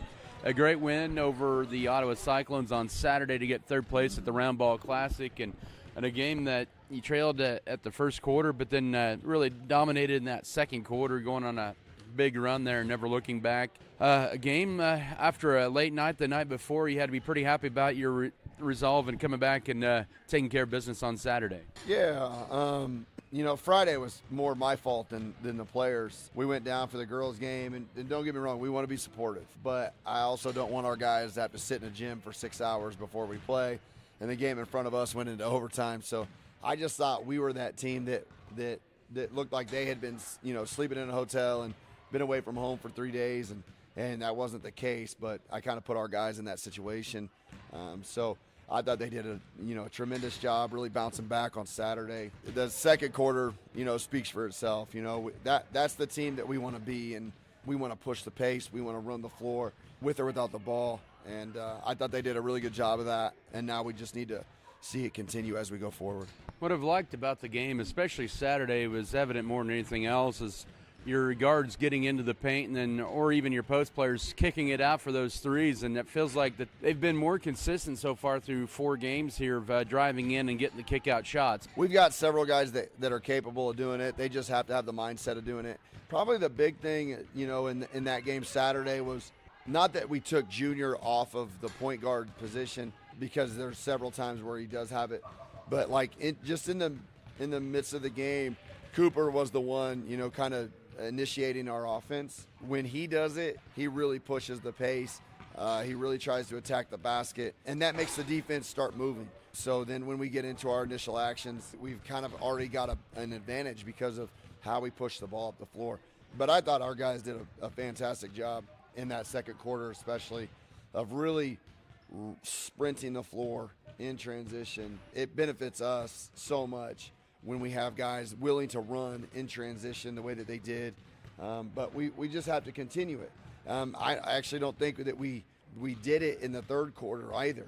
I think we kind of took a step back. I think we had a comfortable lead, and we kind of just sat on it, where everybody has to know that when their number's called, they're going to have to play, as fast as they can and really run the floor, because that's how we want to play, and that's how we need to play. Once again, it is Coach Brian Gentry here pregame tonight. Scott City takes on the Goodland Cowboys, a team that's lost a ton of seniors from last year, but here they are sitting at 3-1 on the year, and a brand new coach as well, and this feels like that they've retooled already this year. Yeah, I mean, you got a hometown guy, that's taken over, passionate about their program, good player in his own right, and yeah, but I mean, they've got good players. They always have good players, whether that be football, basketball, whatever it is.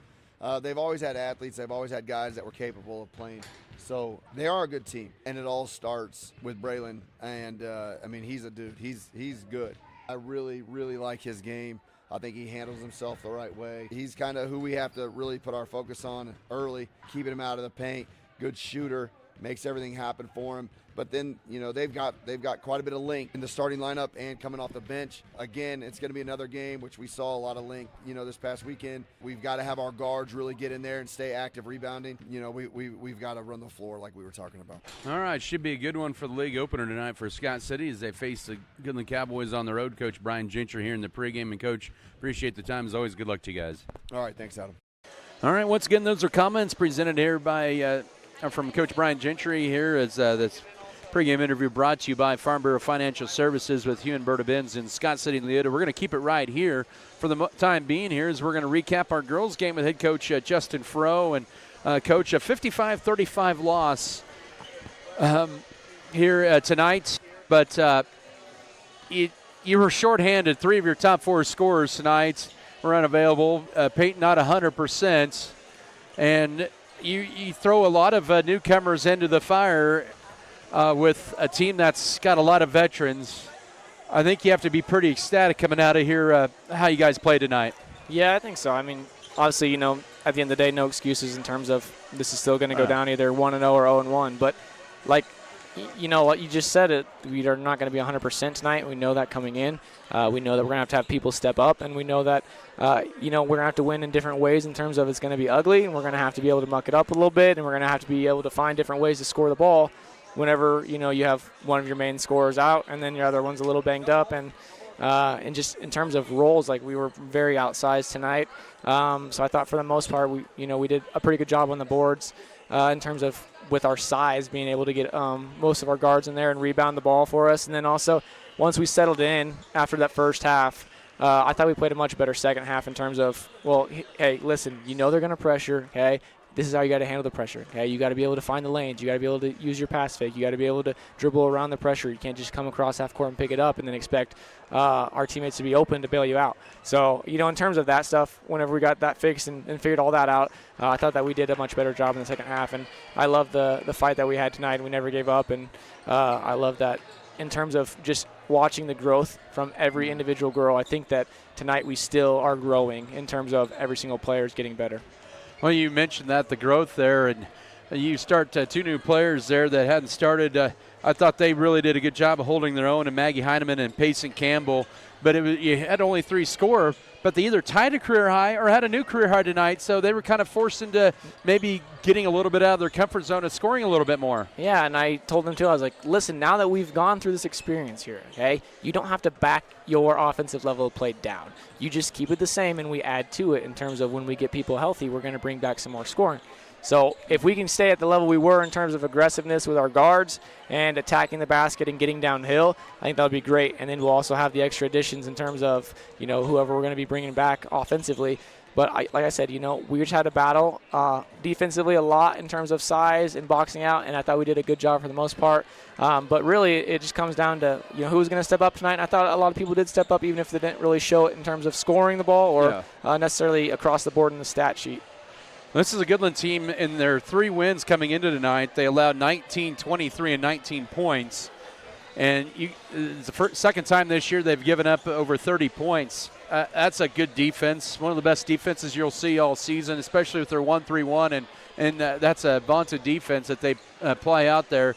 I mean, you guys were able to kind of figure out in the second half where to move the ball and how to pass amongst a 1-3-1. Yeah, and, you know, give Goodland credit. It seems like, you know, they don't ever graduate anyone. It's like they always just fill and they're good again, you know. So give them credit. They're a really good team, and they do a great job in terms of their defensive pressure like we were talking about. And I think they're probably going to be, in terms of our GWAC teams, maybe one of the most pressuring teams on defense, or we might see the most pressure out of them in our GWAC. So if we're able to handle it here, I think we can handle it across the league. And like I said, though, we just got to continue to be confident in ourselves, and then we got to be able to work together. And we gelled a lot better in that second half in terms of knowing where we need to be and where to go if we do get in trouble, and how to make those angles correct and pass fake and getting people open. And then we started cutting to the basket, and we started looking inside, and we started attacking the basket when we got inside. So that was pleasant to see in the second half. But yeah, I mean, like I said, we knew it was going to be a growing curve for us. But, you know, proud of their efforts tonight and proud of the way that we battled. And your defense was pretty good tonight, I thought, for the most part. Yeah, I think if we hold a team like that to under 60, we have a chance in terms of being able to be with them, you know, maybe next time we play. But like we said, we're going to have to go ahead and watch film, and there's still stuff that we can critique and fix. But, you know, continuing to step into these new roles, hopefully we don't have to continue to do it in terms of this way. But, you know, we're finding a lot out about this team, and that's exciting to see. Well, Friday you continue your gauntlet of a pre-Christmas schedule with Holcomb. They picked up a road win there at Colby tonight, and that's a team that qualified for state a year ago. Yeah, like we talked about before, just our schedule is going to be very tough, and we got another battle again for us at home this time, which will be nice, but it's going to be another game we're going to have to figure out, you know, how to muck it up, grind it up, and then we're going to have to figure out how to score again. So, you know, we'll see where we're at in terms of injuries, not holding our breath on anything, but if it is the same, you know, I think that we'll be better prepared in terms of we've played with each other now. Yep. We kind of know what to expect with our group. And then also from there, like, just keep the same aggression you had in the second half here. And if you can come out like that and play a full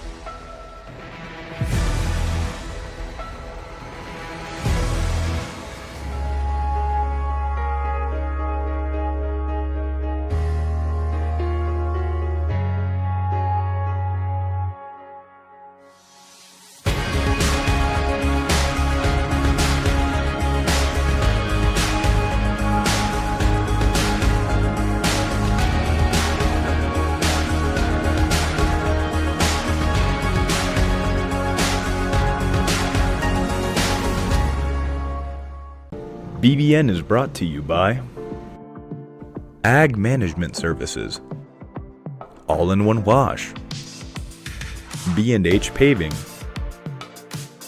First National Bank, HRC Feed Yards, JNR, Next Tech Wireless, Pioneer Communications, Red Barn Enterprises. The dedicated team at Norder Supply is passionate about assisting our customers in achieving maximum net return per acre. That is how we define our success. Through unparalleled agronomic advice and best-in-class customer service, you can depend on us to do what is best for your operation. Ask them today about their spot-on service and how it can fill your needs. Norder Supply. Plain talk, exceptional results.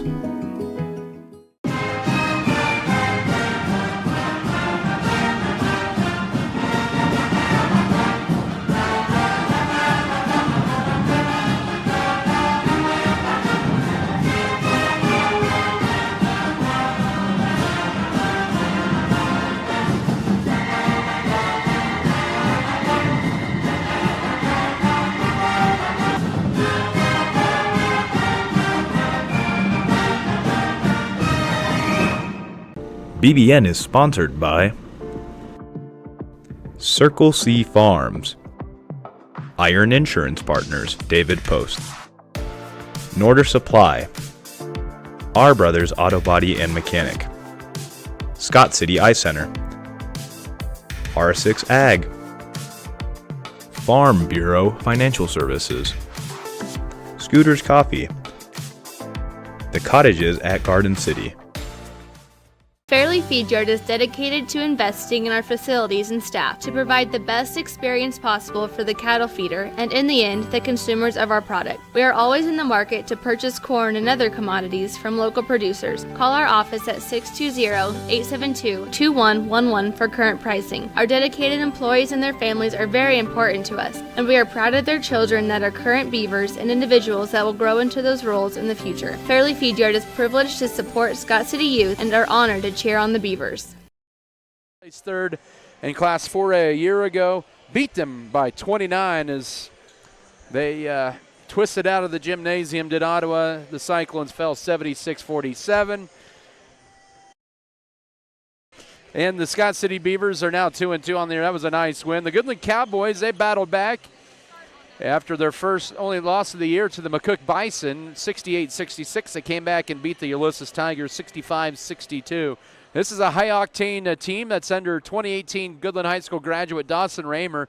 He's a third-straight boys coach to take over the programs of his alma mater. Of course, you had Mikey Dahl, who moved a few hours east on Highway 24 to Beloit, who has his team ranked number 9 in 3A right now, as they are number 9 and off to a good start in Beloit. And then you had Dawson's older brother, Don Raymer, who is, I believe, the principal at Marion High School, who was a previous head coach. So you have second Raymer as a head coach for the Goodland Cowboy boys basketball program, guiding their alma mater. Different look for the Cowboys this year, but this is a team that's put up some points so far this year, led by Connor Collett, the 5'11 sophomore, 21 points a game. Did not suit up for varsity a year ago, but he has been on a tear this year. Braylon Mole, the 5'11 senior, a contributor for a long time on that Cowboy squad, averaging 20 points a game. And then they've also gotten contributions from Jesus Saucedo, the 5'8 senior, who averages 6.5 points a game, a team that's rolled up an average of 73 points a game. They put up 77, 84, 66, and 65 in their first 4 games. Scott City, on the other hand, they've put up in their 2 wins 70 points or more. Than 2 losses, 40 points or 55 points or fewer. So they hit that sweet spot in the 60s. It's a winnable game tonight. They've been pretty dominant with 14 threes, a season high of 14 threes on Saturday against the Ottawa Cyclones. Avery Radke had 8 threes in the career high, 26 points to lead the Beavers. He averages 17 points a ball game. And it's also been a pretty good effort from Junior Mesa, 15.5 points a game. He came off a 16-point performance on Saturday afternoon against the Ottawa Cyclones. Scott City averaging 61 a game. Goodland averaging 73. We should be in for a shootout here tonight inside the Max Jones Fieldhouse. Goodland has won 6 of the last 7 in this series. The Beavers do lead the series since 1979, 41-34. The Beavers have not won here since 2022. It's in January of 22 when they won 61-34. Last Scott City win was a couple years ago, February 20th of 2024, 2 seasons ago, I should say, 57-53. And Goodland has not won 4 straight in this series. You have to go all the way back to the Northwest Kansas League days when they were both NWKL members. Go to December of 93 to February of 96. So should be in for a fun one here tonight. Other games in the league tonight, you got Holcomb at Colby. You have Ulysses at Cimarron, and Huguenin out of league is at Liberal. We will take another timeout, and we'll come back with your starters, keys of the game, and the opening tip-off. Back in 90 seconds, this is Scott City Beaver basketball. Next-Tech Wireless has been offering superior coverage to Kansans for close to 20 years. My, how things have changed. Bringing us to modern technology we trust and depend on. Rain or shine, wind or snow, we'll be there. Because we live here too. We're investing in our communities and connecting Kansans. It's not a gimmick, it's our guarantee.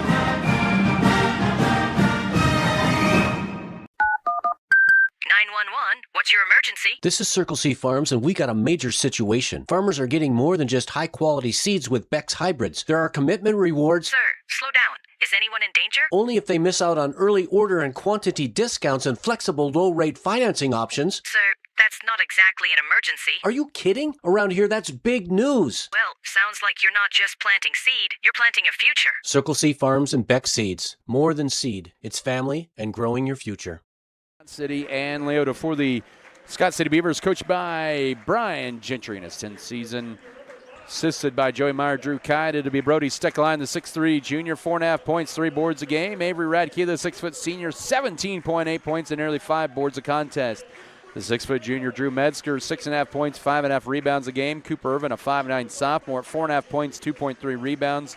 He's also leading the team in assists at 3.3. And Junior Mesa, the junior, 6-footer, 15.5 points, 3 boards. Brody Steckline, Avery Radke, Drew Metzger, Cooper Irvin, and Junior Mesa. The Goodland Cowboys are coached by Dawson Raymer in his first season, assisted by Chase Topliff and Hazen Deeds. You got Hazen and a Goodland alum as well. They will start off. Connor Cullett, a 5'11 sophomore. He averages 21.2 and 5.5 rebounds a game. Braylon Mole, he is a 5'11 senior. And he averages 20.4 points, 3.2 rebounds. Jesus Saucedo, a 5'8 senior, 11.2 points, 2.7 rebounds. Jackson Miller is a 6'1 junior, 6.5 points and 8.5 rebounds.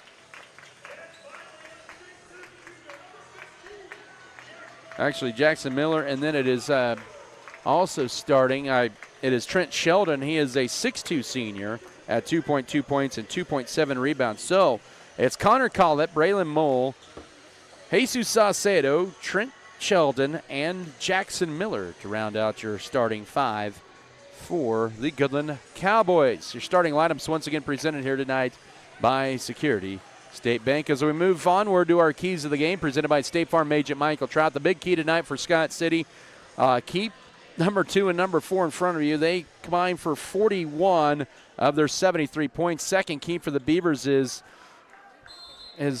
crash the boards hard. It's Scott City and Goodland. The Beavers win the tap and we're underway. They're in the road navy blue uniforms, the lighter blue numbers and letters. Goodland the home white tops. They have the gold numbers, black letters, the black or numbers, I should say. Here's pump fake. Irvin wraps it left corner, and a three rattles in and out that time for Avery Radke and Goodland with their first possession with Mole, who's a 5'11 senior. He has the basketball now driving in, and a layup is good for Collett. And Goodland is quickly on the board, 2-0, 30 seconds into this one. Brody Steckline drives left side, spin move, goes to his left. Bank shot too strong, and the rebound into the hands of Trent Sheldon for the Cowboys. Already up 2-0. Scott City 0 of 2 from the floor. They shot 57% inside Conestoga Arena on Saturday. Now driving in, pump fake, turnaround, fade away. Collett rattles in and out. A little strong that time, but the rebound, the follow-up is good for Sheldon, and Goodland already out rebounding Scott City 3-0 and lead at 4-0 here in the first minute. Beavers down 4-0 early on. 6:55 entry feed into Steckline. Steckline, nice cut. Here's Radke. He gets too far underneath the basket. Wrap around. Here's Metzger with the left corner three. Boy, Scott City's had some good looks early on. They've rattled in and out. And another Sheldon rebound. Already has 3 rebounds. In transition, Saucedo left corner to call it. Fires a guarded 3 in the left corner and buries it. He has another 3, just his third of the year, and it's 7-0 with 6.5 to go first quarter. Goodland is 3 of 4 from the field. Scott City 0 of 3, and they lead at 7-0. Goodland applying man-to-man defense. Here's Mesa penetrating. He'll bank shot it in off the glass on the right side, and Scott City's on the board. 6:18 to go first quarter. It's 7-2 for Goodland. Much need a basket to kind of settle everything down. Ooh, Mole may have got away the push-off. Can't get it to go, but a whistle and a pushing foul over the back that time on Trent Sheldon, his first, and that'll be the ball game's first foul with 6:09 to go in the opening period. Coach Raymer will send a sub to the scorers table. That is going to be Joseph Vaughn Lintel. He is a 6'5 junior. 7-2 Cowboys. They have not played outside of this arena this year. That will change for them on Thursday when they'll face the Eudora Cardinals. Off a screen, here's Radke with it. Scott City's first road game of the year. Now wide open. Irvin with a 3. Oh, my gosh. That is a third shot for Scott City that has dropped halfway in and has been knocked out. And Goodland with a rebound and a 3 on the other end. Too strong. Rebound. And they get a foul on Steckline off the rebound. That was put up by Jesus Saucedo. Scott City with their first foul. It's 5:45 to go first quarter, and Brody Steckline commits the personal as first. New 35 for the Cowboys. 5:45 to work in the opening quarter. 7-2 for Goodland. Ball deflected by Irvin, and he gets the steal. Cowboys with their first turnover. And now he pump fakes, puts up a tough shot, and he gets it in the paint. Irvin with his first basket, 7-4. 5:35 to go first quarter, so points off turnovers there for the sophomore. Growing with confidence in varsity as this early season's worn on. In the paint shot, no. Last touch by Scott City. It'll be Goodland basketball. It was put up by Saucedo. And now Mickey Gossman will make his entry into the game for the first time. The 6'4 junior coming off a career high 10 on Saturday. He'll replace Brody Steckline. 5:24 to go first quarter. 7-4 Goodland. Scott City with the last 4 of the ball game. They'll lob it in, interfeed into Mole. Mole guarded by Radke, and now a screen step back, a Mole 3, in and out, rebound. Nice touch by Goodland, they'll say. And it'll be Scott City basketball. So the Beavers have had their first 3 3-point attempts rattle halfway in and out, but they've hit ones right around the rim. So if you can't get the threes going, you got to go attack. 3 minutes into this game, Scott City down 7-4. Nice pass. Here's Gossman now double team to the left block. Nice dish to Metzger. Cuts to the basket, and he's on the board. And a 6-0 Scott City run has him to within 1 with 4:58 to go first quarter at 7-6. Goodland hit 3 of their first 4 shots. Now driving in the paint's Collett. Out high right side, driving in. Miller runner gets fouled going up. He'll get 2 free throws. Goodland's first trip to the line. They're 58% at the line this year. Scott City's second team foul. Mickey Gossman gets charged with the personal foul, his first. With 4:46 to go first quarter, 2 free throws coming up here for the 6'1 junior Jackson Miller. First at 2 on the way is rimming it off. He'll get another one. Scott City has scored the last 6 of the ball game after Goodland hit their first 3 of their first 4 shots in the first 7 points of the contest. Second free throw on the way is too strong. Rebound, call it. And now it's loose, and Scott City with the second turnover. As the Beavers see it on the scoreboard, it's 6-7 for them, but it's soon to be 9-7. Nope, 3 rebound, miss, no. Underneath, here's Gossman, puts it up. It's 8-7, Scott City. The Beavers crashed the board that time. Metzger couldn't get the putback off the Radke missed 3, but a couple rebounds, and Scott City has their first lead at 8-7. 4:25 to go first period. And now left corner 3 for Miller, and that is too strong. The rebound, Collett wrestles it away. He has 3 offensive boards already, and the put up too strong by Collett. And the rebound and a whistle and a foul, but Scott City needs to do a better job on the glass. That was Mole who grabbed the board, and the Beavers with their third foul of the first quarter with 4:12 to go.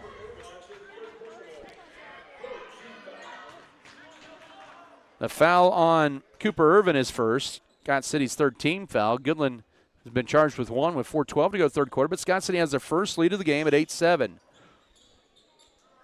Inbound in, almost stolen away by Metzger it was, and then he got bumped to let it play through, but he lost it at a bounce. But good hustle.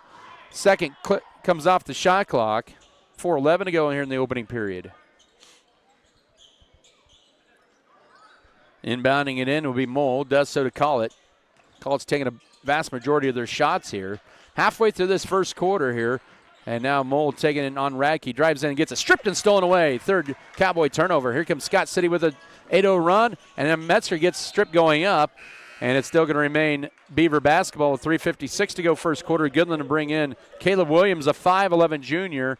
And also in for the first time is Carter Yost, a 5'9 junior. That'll be Saucedo and Miller. So Goodland going somewhat smaller in their lineup with 3:56 to go in the opening period. Scott City looking to add to their 8-0 run. Entry feed into Gossman. And Mesa wide open right side 3. Rimming off. Scott City can't hit a 3. Rebound. Goodland had it. Or has it, excuse me. Von Lintel now in transition. Here come the Cowboys. Boy, Scott City cannot buy a 3. Goodland misses a 3 up top there. But the rebound into Collett. He has now his 4th rebound. He can't get that runner to go. And Scott City lead pass to Mesa down the floor. He'll get stripped going up and stolen away. Scott City's first turnover. 3:25 in transition. The layup by Von Lintel. It's good. And Goodland retakes the lead 9-8 with 3:20 to go first quarter. Our second lead change of the night. Metzger up top now. He goes to Junior Mesa. He fires a deep 3, and Scott City knocks down their first triple. Mesa with his 10th triple of the year, and Scott City up 11-9 at the 3-minute mark of the first quarter. Our third lead change in the first 5 minutes. It'll be one of those type of games here. With it is Collett looking to drive in on Cooper Irvin. Spin move. Now flips it over right corner to Williams for an answer back 3. Short right into the hands of Junior Mesa for the board. Scott City 11-9 lead in the basketball. 2:44 to go first quarter. Irvin from college range. Short. Rebound in the paint. It's Mole with his 3rd rebound. Scott City's only hit 1 3 so far, but they have a 2-point lead. And speaking of threes, Mole gives Goodland the lead back. He has his 14th 3, 12-9, 2:28 to go first quarter. Our 4th lead change in the first 5.5 minutes. Mesa with it up top to Mickey Gossman. One dribble, flips it to his left to Radke. 2 Beavers to check in next dead ball. 1 Cowboy. Entry feed into Gossman and a whistle push. That'll be on Joseph Von Lintel. That'll be his first, team second. And that allows some subs to check back in. Jackson Miller for Goodland. Ethan Fro and Brody Steckline in for Scott City. Exiting will be Metzger and also Cooper Irvin. Also Trent Sheldon back into the Goodland lineup. New 35 on the shot clock for Scott City, down 1 here with 2:14 to go first quarter. Steckline looking to lob it in, does so to Mesa. Guarded closely on the left wing. Well, get it up top to off a deflection there to Fro. 2:05 to go first quarter. Beavers down by 1, 12-11.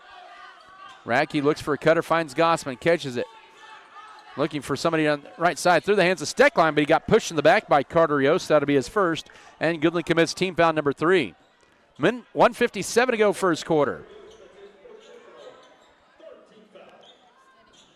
12-11 Cowboy lead. Scott City with the basketball to inbound it, and a new 35 once again. Fro to trigger this one in. He'll lob it up top to Brody Steckline. Holds it now to Mickey Gossman. Gossman, Fro trying to fight through some traffic. And now here's Junior Mesa right side. 1:50 to go, plenty of time to shoot. Fro surveys. Gossman just outside the foul line. He'll drive to the right side, hits the deck, but he draws a tripping foul. That's the final foul to give in the quarter on Goodland. That's on Miller. That'll be his first. Yep, that's his first 4th team foul. And so Goodland has fouled 3 times on this possession down the floor here for Scott City is another reset of the shot clock with 1:42 to lob into Mesa. Almost a second foul on Miller. And it goes to Steckline, left baseline. Mickey Gossman, short corner, left jumper, no. Rebound backside to Caleb Williams. Scott City had that ball forever, but come up empty-handed.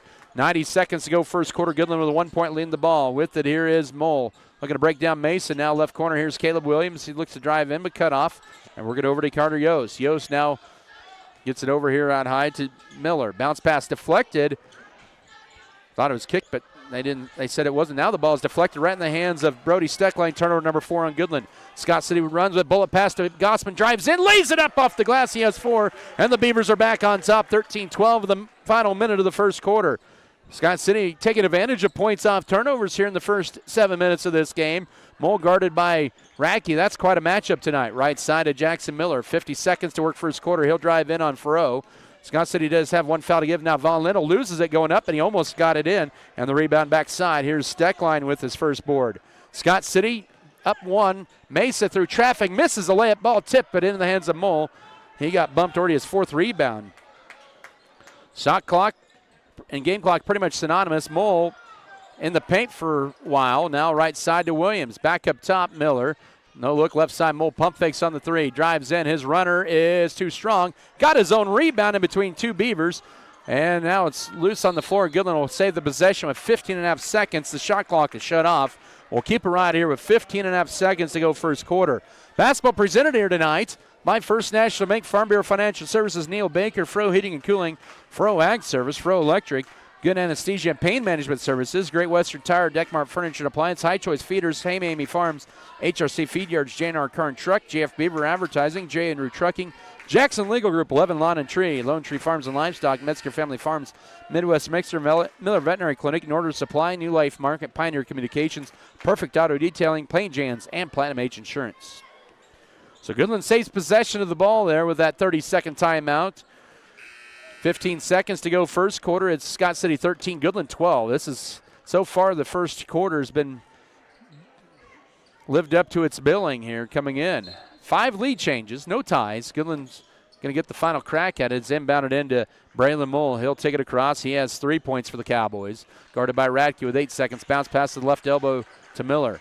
Surveys with 6, with 5, with 4. Has to give it up here. Now Mole gets by Castarin, who's in there. 3 is blocked by Steckline, and that's how the first quarter comes to a close. Scott City will have a 1-point lead, 13-12 after 1. Back in a minute for the second quarter. This is Beaver basketball.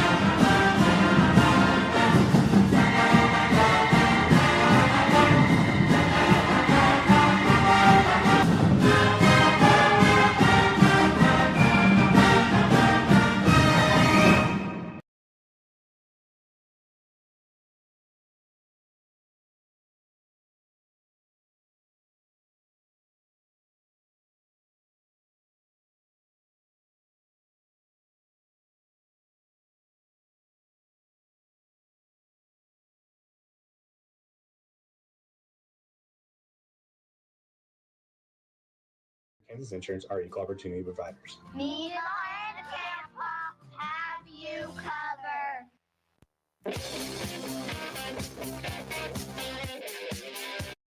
Second quarter set to begin. Scott City has a 1-point lead of 13-12. Goodland was 5 of 17 from the field in that first quarter. Scott City 6 of 16. Leading scores for both sides. Junior Mesa with 5 and Mickey Gossman with 4. For Goodland, it was Connor Collett with 5 and Braylon Mole with 3. Goodland with the basketball to begin this period. Jesus Saucedo with it, guarded now by Junior Mesa. Goes right over to Jackson Miller. He'll drive to the foul line with Miller. Pivots, kicks it back up top to Braylon Mole. Connor Collett with it now, and also out there is Trent Sheldon for the Cowboys. Collett will drive in on Wren. Now back up top, almost stolen away, and now it's loose, so they're going to get a late bump. That'd be on Brody Steckline, and that's a tough foul for the Beavers, his second, and the team's first of the second quarter, as Drew Metzger returns to the Scott City lineup, and he will replace Steckline, so some early foul trouble for the 6'3 junior.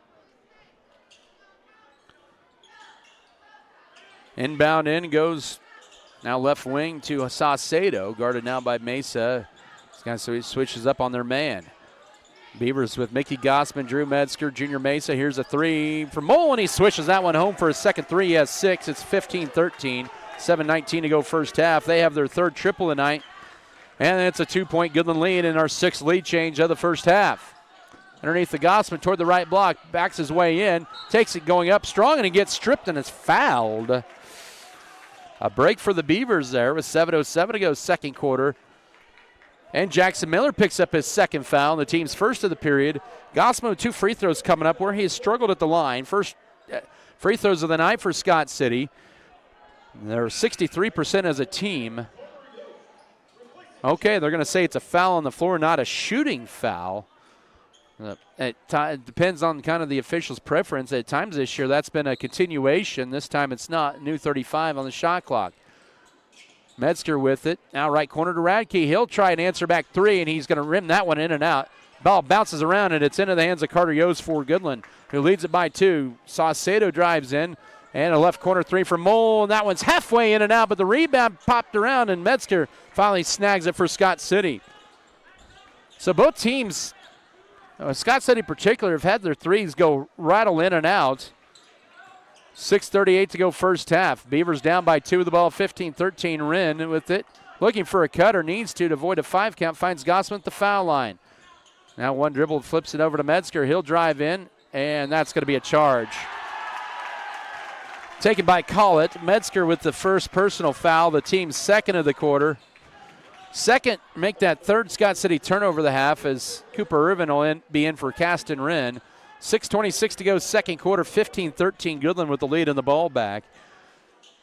So Goodland has scored the first points of each period so far here tonight. Inbound in. With it is Braylon Mole. Behind to Coach Raymond to get the offense, and now to Connor Collett. Collett will drive in on Mesa. Radke tries to tie him up, but then he's fouled. He'll get 2 free throws. The foul, the third already in the quarter on Scott City, and Radke picks up his first personal. Connor Collett, a 5'11 sophomore. Did not play any varsity a year ago, but he's been on a tear this year in his first 4 games, averaging 21 points, leading the team in scoring. Between he and Mole, they average 41 of their 73 points, but he is a 71% free throw shooter, 20 of 28 on the year. Goodland 0 of 2 tonight, and the first free throw is nothing but net, and extends Goodland lead to 3 at 16-13. 6:14 to go second quarter.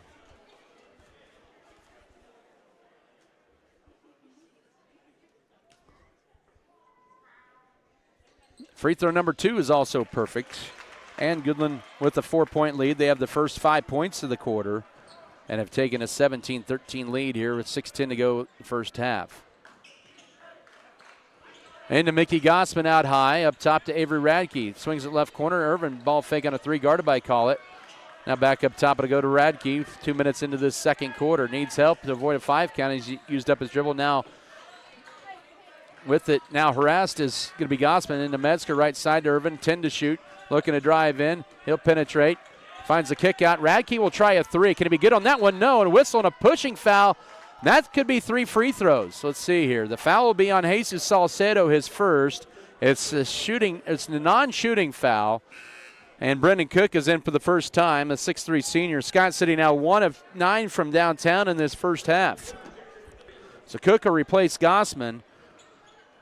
But Scott City needs to start cashing in. They need to get to the line as well. They're down 17-13, have not attempted a free throw this first half. Mesa from way downtown, and he buries it. His second 3, he has 8, and it's a 1-point game. 17-16, 5.5 to go first half, as he has both of Scott City threes and has 8 of their 16 points. Driving in, Saucedo, no. Airballed right in the hands of Avery Radke, who grabs the board for Scott City.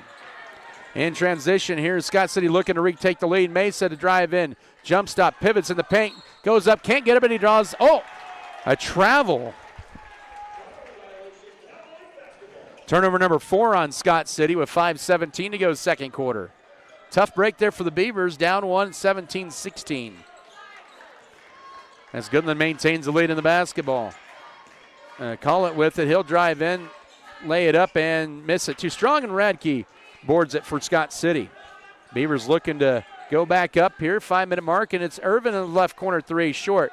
Rebound in the paint for Goodland's Braylon Mole already has his 6th rebound of the half.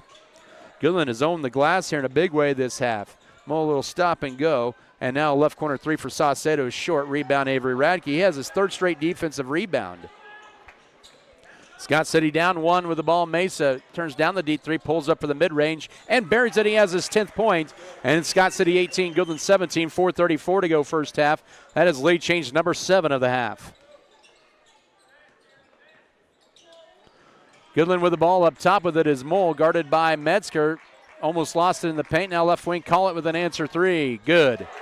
He has a 2nd 3, and he has 10, and it's make that 20 to 18 Goodland with 4:14 to go first half. Our 8th lead change already of this second quarter, our first half. We have played only 12 minutes. Up top here with it is Radke trying to spread out this defense now, and to Cook looking to feed it off, does so to Irvin. 3:50 to go second quarter, 15 to shoot. Irvin will drive in, take it, strung to the racket, spins up and rebound. Cook wraps it out to Metzger for a 3 for the lead back, way wide, and the rebound to Connor Cullett for Goodland. Couple good looks that time for Scott City, but unable to finish. As Beavers down 20 to 18, 3.5 to go second quarter. 20 to shoot for the Cowboys, using up his dribbles. Mole up top, he holds it. Now handed off to Saucedo, nobody helping right away. And now bounce pass stolen away by Cook. This is his first shot attempt of the year. Oh, he fumbles it out of bounds. I think he was trying to go for the dunk. And Scott City turns it over for the 5th time. Aiden Tarango into the lineup. Good effort, though, by Cook. Tarango in, the 5'7" sophomore, to replace Drew Metzger here with 3:17 to go second quarter. So it's been a colder shooting for both teams this quarter. Goodland has scored 8 points. Scott City just 5. It's 20 to 18 Cowboys. Back in is Joseph Von Lentil, the 6'5" junior. Left side, it goes out high to Carter Yost. Yost uses up his dribble, now needs help. Will hand it off to Mole. Mole pump fakes on a very deep 3. Gets a screen. Now we'll put it on the floor, or had it stripped momentarily, and now to Caleb Williams is back in there. Call it backing his way in on Radke. Splits the defenders. Tough shot, he banked it in. He has 12, and it's 22-18 Goodland, 2:47 to go first half, as they have put together back-to-back 5-0 runs after Scott City has had a lead of 1. The Beavers have not led by more than 2 in this game. Goodland jumped out 7-0. Now left corner, here's Tarango. He'll try a 3. Bang! He has his 4th 3 in the air. It's back to a 1-point game. 22-21, 2:25 to go first half. Tarango nails his 4th 3 of the year. He's had all those in the last 2 games. 2:18 to go first half. With it is Connor Collett, guarded by Junior Mesa. Drives in on Mesa. Right corner to Williams. Back up top it goes. Here's Mole penetrating with 18 to shoot. Foul line jumper off to the right. Rebound fought for, and it's Tarango on the run. Pushes it across. Now to Irvin, the left corner with 2 minutes to go. Irvin will drive in. Dish it right corner to Tarango. Up top, here's Radke. Gets a screen, goes to his left. Now Mesa from another one downtown. Barely draws iron, and they're going to get a push on Brennan Cook underneath, I believe. Yep, that'll be his first, and Scott City's 4th of the period with 1:50 to go. Little heat check from way downtown for Mesa. 22-21, Goodland with the lead in the ball back. 1:50 to go second quarter. 8 lead changes, no ties in this game. Reed Felker to check in next dead ball. He walks all the way to the Goodland half of the court now, driving in. A nice blow by and a layup. Spins off that time, and the rebound to Brendan Cook, who grabs the second board. Mole couldn't get the layup to go. Here's quickly down the floor. Irvin, bank shot, can't get that one to go. Got his own rebound, pivots, now back up top to Cutting Mesa, just inside the foul line for the lead. You betcha. He has 12, 23, 22. Lead change number 9 of the half. 1:16 to go second quarter. With it up top, here's Mole. Now bullet pass into Von Lindell, get it stripped out of there. That's going to be last touch by Scott City. And Radke, I don't think realized initially that he stripped it out of there. And back in in for the first time is a 6-foot junior Reed Felker for Brandon Cook, as they kind of go with that 4-man rotation at that number 5 spot to do the Beavers. They inbound in up top. Oh, Felker almost committed a foul. That would send A fifth foul on Scott City this quarter would send Goodland to the line for the rest of the half in the final minute. Now underneath, Von Lintel loses it out of bounds as he's trying to go up for a reverse layup, and that's Goodland's sixth turnover. Jesus Saucedo. Coach Dawson Raymer talking to the official, complaining about something there, it looked like. And now out is going to be Carter Yost. But Scott City up by 1 with the ball. They have not led by more than 2 this half. 50 seconds to work second quarter. And it goes to Aiden Tarango. To Reed Felker, kind of had to reel that one in. Felker, ball fake, drives in left side, takes a strong to the rack, finds Radke underneath, bakes it in. Yes, it decided to rim in its first points. 25-22, 35 seconds to go first half. Game clock and shot clock pretty much synonymous. And now driving in is Call It back up top. They work it to Caleb Williams. Left side at Braylon Mole. 20 seconds to work first half. Scott City up by 3, their largest lead. And Saucedo 3 for the tie is good. He has his 13th 3 of the year. That is our first tie at 25. 13 seconds to go first half. Scott City with an opportunity for the final points of the half. With 8 seconds, with 7, a screen for Mesa out high. With 5, with 4, a screen for Radke. 2 seconds, 1 second, launches a 3, short. And the rebound to Goodland, and that's all she wrote in this first half. Scott City and Goodland all evened up right where they started this ball game. 25-25, both teams tied at the break. We'll come back in 3 minutes for your halftime show. This is Scott City Beaver basketball.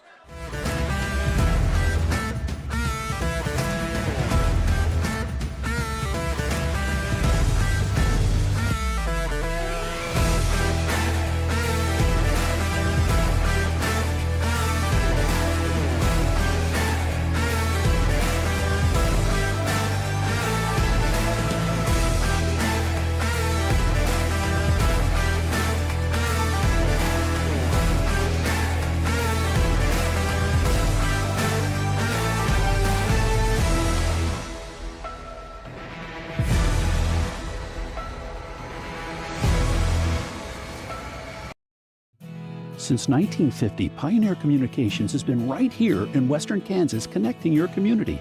We're more than an internet company. We're your neighbors, your friends, your local business partner. For 75 years, we've been dedicated to delivering the experience you deserve, providing high-speed internet, reliable connections, and unwavering support for families, schools, and business. Wherever life leads you, Pioneer Communications, where connection counts, being local makes a difference, and community comes first.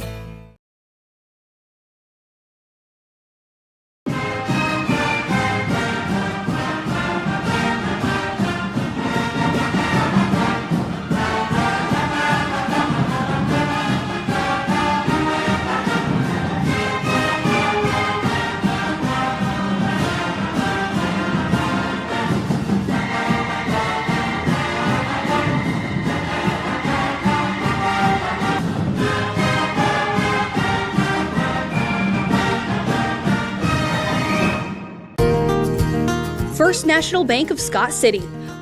One of the few places left that you could call today and speak with a person and be greeted at the door with a friendly face. Come see us at First National Bank, where you will feel at home. Let us help you with your banking needs, whether it be setting up a checking account, savings account, CD, or getting a loan for that new vehicle or home you have been dreaming about. Member FDIC, an equal housing lender. The Max Yield System from Axis Seed Red Barn is your customized solution. By utilizing field-specific data, we help you eliminate stress and increase yield through seed, fertility, biological, and crop protection decisions. Our approach is focused on your farm and your future, because as a locally owned business, our focus is on you. The world needs more farmers. People who know the land. People who support rural communities. People who are as diverse as each acre they care for. But unless you've been born and raised on a family farm, it's nearly impossible to become a farmer. That's why we are building a team of people from our hometown and across the world to do what they love. We are not just a family farm. We are a multi-family farm. We are Volgamore Family Farms. Adding value to our community has been our priority since day one. That's why the Scott Co-op is here with 8 elevator locations, 2 service stations, 5 card trolls, bulk fuel and oil delivery, as well as a full-service agronomy department, including agronomy services, seed, chemical, fertilizer, and custom application. Visit us online at scottcoop.com or download our app for more information. Scott Co-op is a proud supporter of our local communities. By Jesus Saucedo tied this game up at 25 at the break. That's our only tie. It's been a game of runs. Goodland started with the first 7. Scott City rallied with the first 8. They led 13-12 after 1, and their largest lead was at 2 in the first quarter. Goodland scored the first 5 points. Scott City countered with 5, and then Goodland countered with another 5. Scott City countered with 7 before Goodland hit that 3 to tie it up at 25. Here at the break, Scott City's largest lead has been at 3. Goodland's largest lead at 7. First half scoring looked like this. Junior Mesa with 12. Mickey Gossman with 4. And then 3 for Aiden Tarango. Avery Radke, Drew Metzger, and Cooper Irvin each with a 2-point basket. Scott City had 5 turnovers and 5 steals. They would have 11 total rebounds, 6 defensive and 5 offensive in that opening half. For the Goodland Cowboys, they were led in that first half. 12 for Connor Collett. 6 for Braylon Mole and a couple of threes. 3 for Jesus Saucedo that tied the game up right before half. Trenton Sheldon and Joseph Von Lindell each with 2 points. For Goodland, they had 6 turnovers, 1 steal, but they had 11 defensive rebounds, 5 offensive boards for a total of 16 rebounds. They had 6 fouls. Scott City had 7. So both teams pretty even in the foul count here in the first half. 25-25. Scott City Goodland all deadlocked here. We'll take another 2-minute break and come back with the rest of your first half stats from Goodland. This is Scott City Beaver basketball.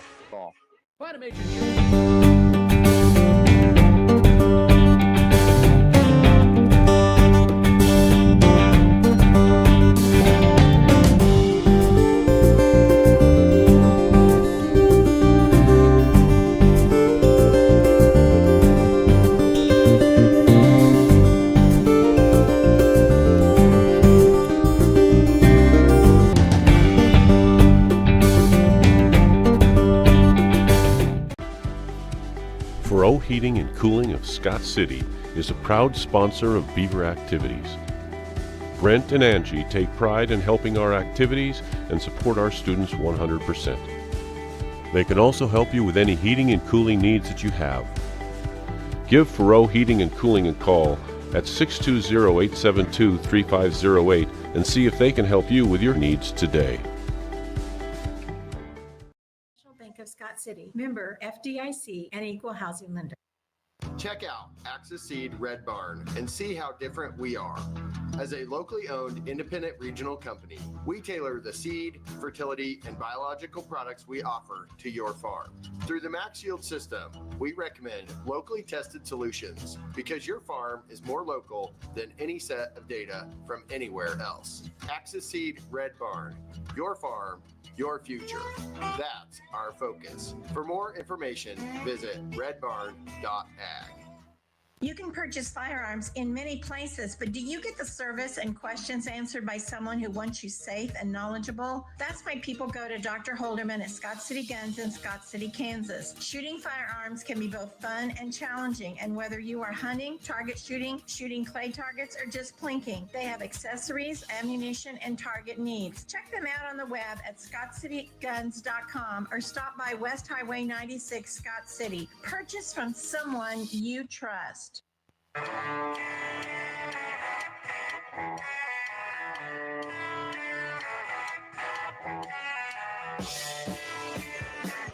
Welcome back here to Max Jones Fieldhouse here in Goodland. Halftime 25-25 your score. And as we take a look at this first half, for Scott City, shooting-wise, they were 11 of 29 in the first half. Nobody was really stellar shooting in the first half, 38%. They were 3 of 15 on threes, 8 of 14 on twos, and did not attempt a free throw in this first half for Goodland. They were 9 of 27 shooting from the floor in the first half for 33%, 5 of 12 on threes and 4 of 15 on twos. They were 2 of 4 at the line, were the Cowboys in the first half. Both teams had some foul trouble. Brody Steckline had 2 fouls for Scott City. Jackson Miller also had 2 for the Goodland Cowboys. Well, the Beavers, well, they return home and doesn't get any easier. Friday night pre-Christmas schedule. Welcome to the GWAC as they'll host the Holcomb Longhorns, who is playing at Colby tonight. Holcomb leading that one 32-30 over the Eagles at the break. Cimarron and Ulysses tied at 24 at intermission, and Hugoton, they trail at Liberal 26-22 at halftime. Here it's even Steven, 25-25, with Scott City getting the basketball to begin the third stanza.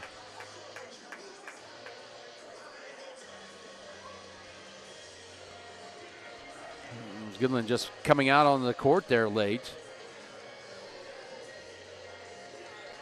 See what happens here in the second half, but Goodland got a little hot from 3. Scott City had some good looks, but just could not finish. They were halfway in and out about 3 or 4 of their threes.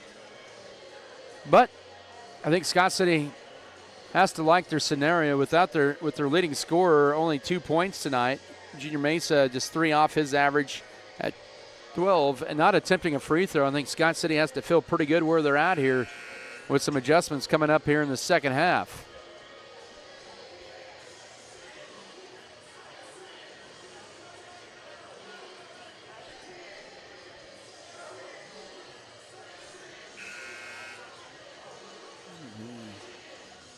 Scott City has played 11 players in this first half.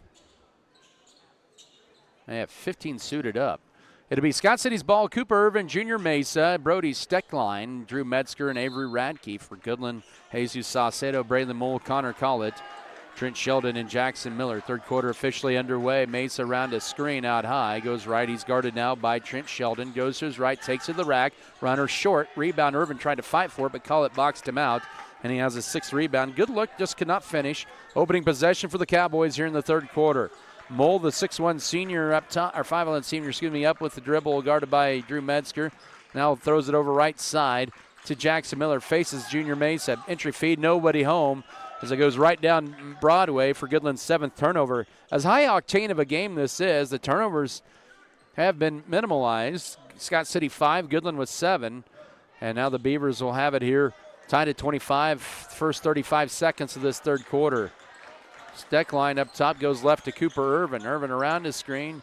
Now left side to Mesa. Surveys back up top to Metzger. Scott City resets. Plenty of time to shoot. Now to Avery Radke, guarded by Mole. Flashing to the left elbow is Steckline. He'll take the jumper. Left it short. Rebound. Radke drives in. Leads it up, and Scott City leads it. Radke with his 4th board and his 4th point. 27-25. Scott City up by 2. Opening seconds of the second half. 6:55 to go. Here in this third quarter, a layup on the other end, too strong by Mole. Fight for the rebound. Not a save by Mesa, and he gets a timeout. And a nice hustle play by Mesa to get the rebound off the Mole layup. And Scott City burns a 30-second timeout with 6:46 to go third quarter, leading by 2, 27-25. We want to thank J&R Car and Truck Center for providing transportation here tonight. You can view their new and pre-owned inventory in their lot at J&R Car and Truck Center, West 5th Street in Scott City, also online at jrcarandtruck.com. Basketball also brought to you tonight by Pokey Feeders, Precision Ag and Seed Protect Spraying Service, Our Brothers Auto Body Mechanic, Richards Financial Services, Iron Insurance Partners, Roto Mix, Scott City Eye Center, Scott City Pharmacy, Giftologist. 27-25, Beaver lead of 2. Early third quarter here from the Max Jones Fieldhouse here in Goodland. Building had the topside tip-off that wrapped up over the weekend. Life Prep on both the girls and boys games. Life Prep girls won over Goodland. The Life Prep boys won over McCook. 6:40 to go third quarter. Mesa with it. Around his screen, goes to his right. Now looking for a give and go, but can't. Now has 2 Beavers right near half court, and Metzger probably got away with the travel, and he gets pass deflected. Tight defense by Miller in the backcourt. Now needs help, and now Irvin is going to throw it, or they're going to lose it out of bounds. Boy, that was a bad possession for Scott City. It's their 6th turnover of the night. Gives Goodland the ball in their half of the court here with 6:24 to go third quarter. So they will inbound underneath their own basket, down by 2 to Scott City.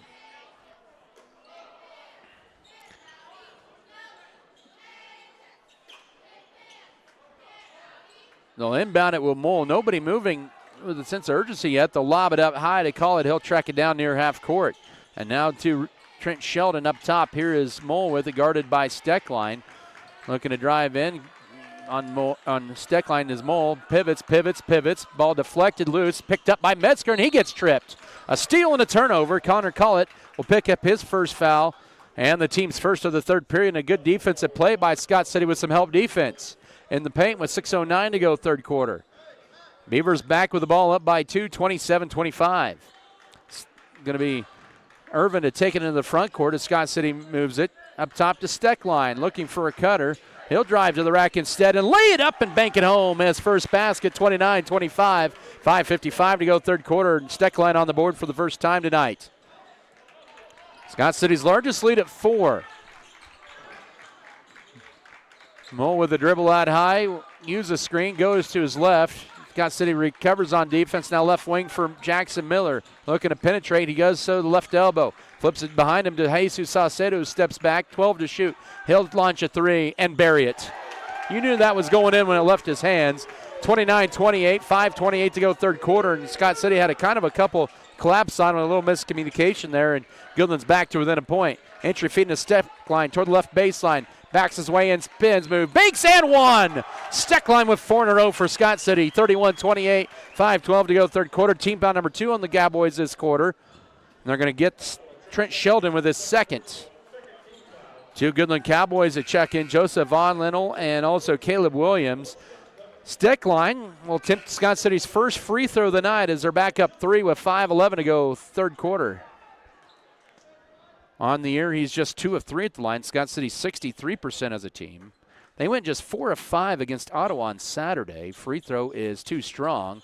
And the rebound stripped away by Metzger. Pump fakes, goes up, hammered. Can't get it to go, but he's got 2 free throws coming up here. Good job by Metzger taking that away and gets Goodland into the third foul of the quarter. And Joseph Von Linnell, that's his second. 2 free throws for Metzger. 2 points for him tonight. 6 of 12 at the line this year. Free throw is good. And Scott City matches their largest lead, 32-28. 5:07 here in the third period.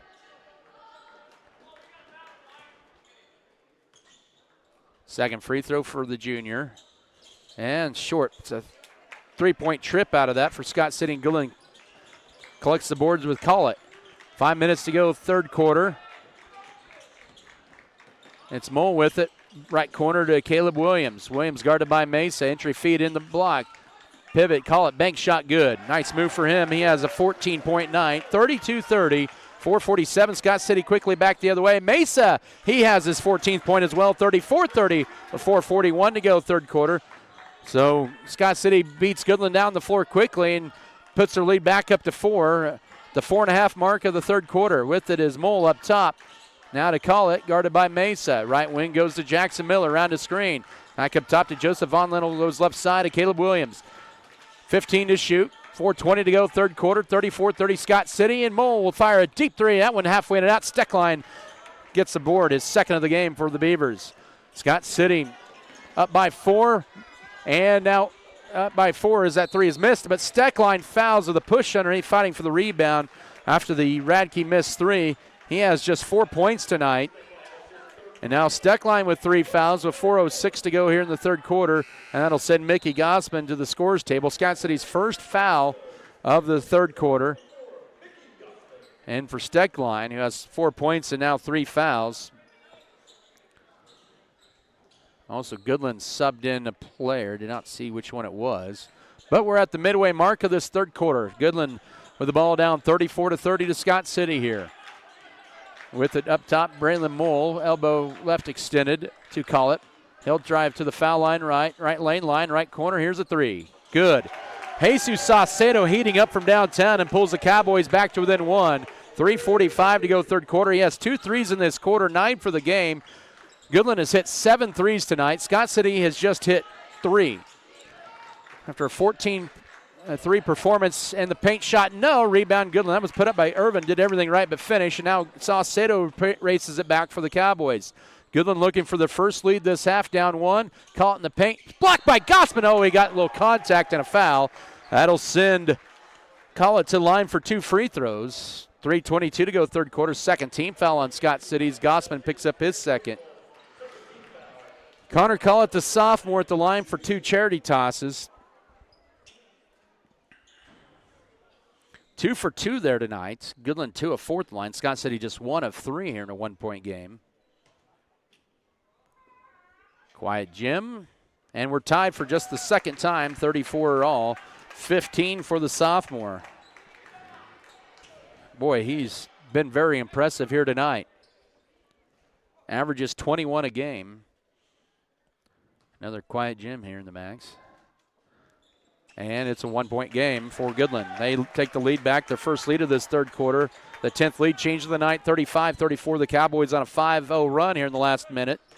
3:15 to go third quarter. Gossman right on top of the G logo at half court. Now to Radke, goes over to Cooper Irvin. Irvin around his screen to his right now to Mesa up top. Pump fakes on the 3. Drives to the foul line right side. Irvin turns down the 3. Looking to drive in. Goes left side to Radke. Radke will penetrate. A little acting that time now to Gossman. Power dribble goes up. A lot of contact. No foul. Misses it from point blank. And the rebound. Here's Goodland back the other way with a 1-point lead. Miller drives in. Pump fake shot. Stuffed by Gossman. And here's Irvin with the rebound. And he's going to slow it down. It looked like he wanted to run with it right away. 2:40 to go third quarter. Scott City down 1 with the ball. Irvin with it up top. Now leads it over to Mesa, or to Metzger. Now backing his way. And as Gossman dribbles it off his foot. And Scott City has their 7th turnover. Goodland with the ball up 1, 2:25 now driving in. Collett drives in, lays it up and scores it. He has 18, 37-34, 7-0 Goodland run in the last minute. 2:20 to go third quarter. That's their largest lead since early in the second quarter when they led 16-13 or 17-13. Now Radke, bank shot too strong, and the rebound goes to Jackson Miller. Boy, Scott City can't buy a basket all of a sudden. It's a 9-0 Goodland run. And Miller, his first basket, 39-34, 1:58 to go third quarter. Goodland on a 9-0 run over the last 2 minutes. Mesa with it up top, drives in. He'll take a strong rack, and his shot is blocked out of bounds with 1:49 to go third quarter. Scott City on a 3-minute scoring drought. They had 34-30 lead as Brendan Cook and Ethan Fro in. Mickey Gossman, Junior Mesa exit. Back in for the Cowboys is going to be Carter Yost.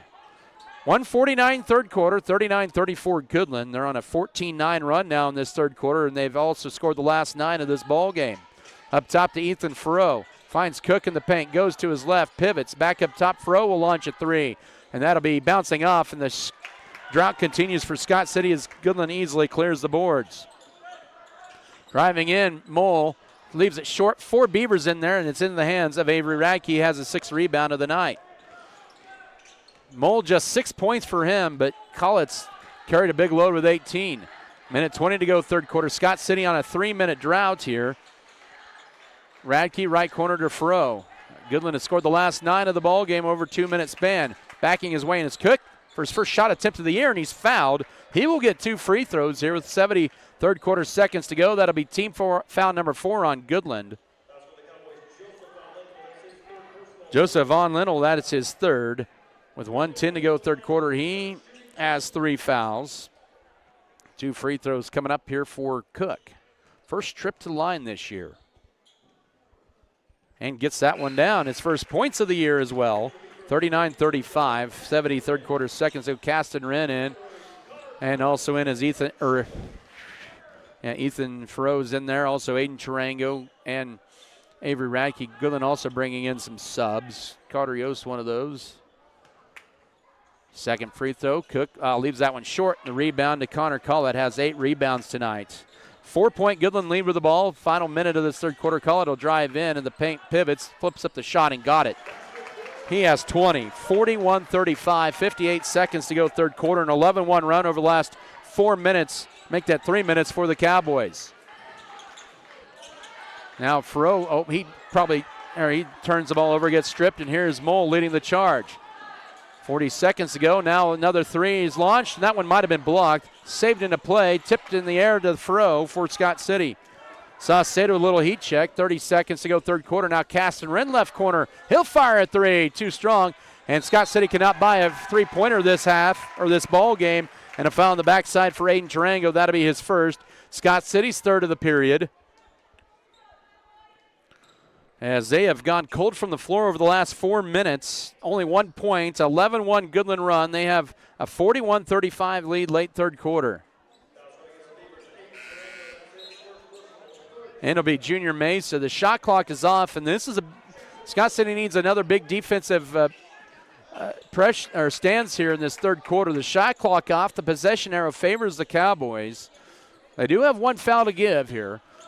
20 seconds to go in the third quarter. Goodland 41, Scott City 35. And Jackson Miller dribbling it out top here. 15 seconds to go third quarter, guarded by Fro.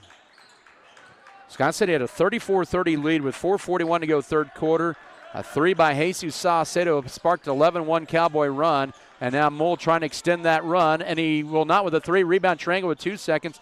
Got fouled, no foul call, and the shot well short, and that's in your third quarter. But it'll be Goodland's ball to begin the fourth quarter with a 41-35 lead on Scott City. Back in a minute. This is Beaver basketball. If you are in the market for a new or used vehicle, check out J&R Car and Truck Center of Scott City. J&R Car and Truck has a fully trained service and part staff for repairs on most makes and models of vehicles. Locally owned and operated, J&R Car and Truck Center provides new and used vehicles in stock and ready to be delivered. Stop on in and check out jrcarandtruck.com for your next vehicle. J&R Car and Truck Center, your Chevrolet and GMC dealership in Scott City.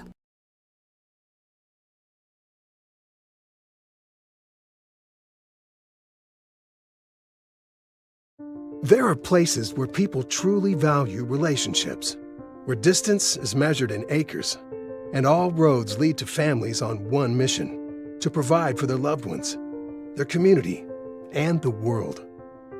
That's where you'll find us. Generation after generation. Farm Bureau Financial Services. It's your future. Let's protect it. Contact Farm Bureau agent Berta Binns and sales associates Sam Giesick and Joni Stegman today. Goodland with the lead and the ball to begin the fourth quarter.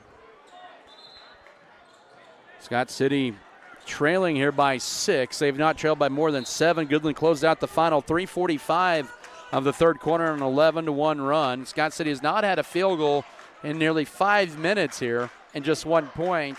They've had some good looks but have not gotten them to drop in. But Connor Collett, the sophomore, has taken over with a game-high 20 points. Junior Mesa has 14 to lead Scott City. Here's Collett on cue, driving in on Kasser and hangs. Second free throw, it crawls off. Reed Felker in there, tips it to Avery Radke. Scott City with their first possession in the fourth quarter, their largest deficit of the game at 7. Matching that when they trailed 7-0 to begin the ball game. 7.5 to go. Felker goes to his left.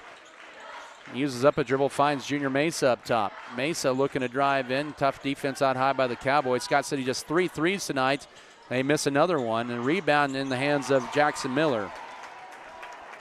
Threes aren't falling for Scott City. They're going to have to make that up here, and here's a three short, but long rebound out to Aiden Tarango for Scott City. It's put up by Saucedo. The Beavers are on the run with Mesa. Oh, he missed a layup, and another missed layup for Scott City. Here's Mole back the other way for Goodland. Here with 7 minutes to go, fourth quarter, and a layup. Saucedo spins in, and it's a 9-point Cowboy lead, 44-35 with 6:54 to go. They're on a 14-1 run over the last 5 minutes of this ball game. They're trying to go high-low to Felker, and it's going to be thrown away. 9th Scott City turnover, and this is starting to get a little ugly for the Beavers here with 6:38 to go, and maybe a little impatience here. The three balls aren't shooting. You got to go to your alternative and take it to the rack and draw fouls. Mole with it. Now to Collett, who's taken over this game with 21 in the paint. Pivots. Right corner, Sheldon for 3. Good. Oh, too strong, but the rebound to Collett, and a reach-in foul on Radke. That'll be his second, the team's second of the quarter, and Radke let Collett get around him to grab the board. And the world's stupidest chant commences on in Goodland, and you can't do that. Well, no duh. I don't care if our student section says it is a dumb chant.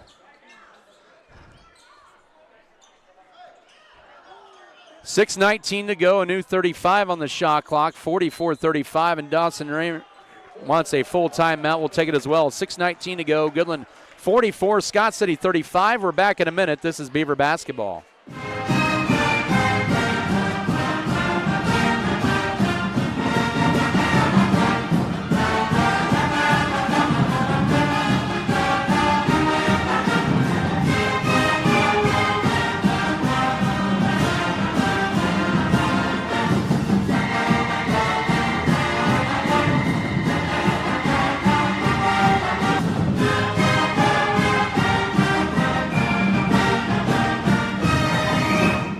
On the farm, every decision matters. You wouldn't trust a doctor to give your family a one-size-fits-all prescription, and seed shouldn't be one-size-fits-all either. At Circle C Farms, we've partnered with Bex, America's largest family-owned seed company serving farmers for 5 generations. With Bex, you get more than seed. You get commitment rewards, early order and quantity discounts with flexible, low-rate financing options. Circle C Farms and Bex, family to family, growing the future together.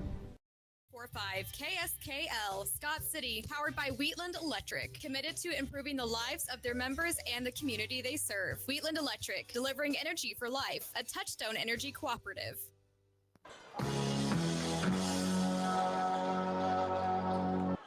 (44-35), Goodland up by 9 with the basketball with 6:19 to go. They're down to 3 timeouts left, but Scott City, it's kind of collapsed here in the last 5-6 minutes of this ball game. Turnovers have caught up to them a little bit. They're up to 9, but the shots, only 1 point in the last 6, almost 7 minutes. And somehow goes in to call it through 3 Beavers and a foul. Scott City, their 3rd foul of the 4th quarter, and call it with 21 points. And Scott City kind of self-destructing a little bit. Now Steckline picks up his 4th foul with 6:02 to go. He has 4 points and 4 fouls with 6:02 to go. 2 free throws for Collett. He's been pretty good at the line. He's missed his last 2. Goodland will bring back in Joseph Von Lentel as Trent Sheldon will exit. They call it at the line here. 2, 4, 5 of 7. And now 2 of 4 in first double-digit game of the night, or lead of the night. 45-35, 6:02 to go. And Scott City, they need to get something going offensively. They can't afford to have any more empty trips down the floor here. Mesa with it now up top to Radke. He has been held in check to just 4 points. Scott City just 3 threes. Metzger trying to change that, and he will not hit that 3 as it rims off. And Goodland has out-muscled Scott City the rebound, and they get a foul on Radke. 4 fouls on Scott City in the 4th quarter, none on Goodland here with 5:41 to go. But the Beavers cannot buy a basket here. They have not had a field goal in 7 minutes. It's been a 15-1 run over the last 6 minutes for the Cowboys, and they have a 10-point lead here with 5.5 to go. Can't win too many games when you only score 1 point in 7 minutes here, especially against the number 6 team in 3A. And Mole will get a screen and will bury the 3. His first points of the half. He has 9 points on 3 threes, 48-35, 5:21 to go. Goodland has lived by the 3 tonight more so than Scott City. Now with it is Irvin to Mesa.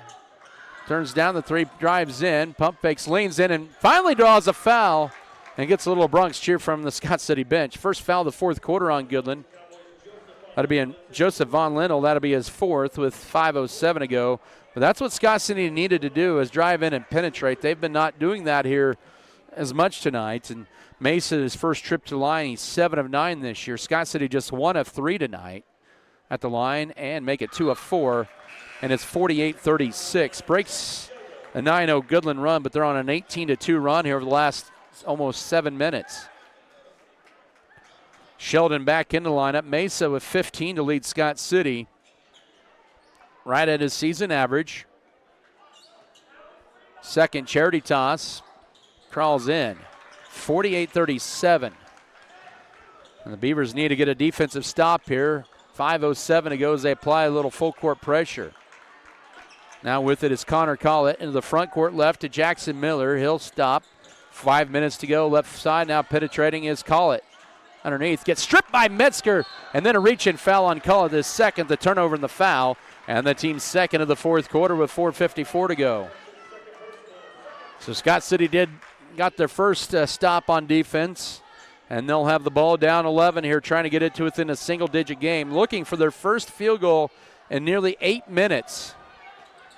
They hit the last field goal at the 4:41 mark of the 3rd quarter. They're down right now by 11. Up top with it is Junior Mesa over the right side around his screen. 4:40 to go. He'll launch a deep 3.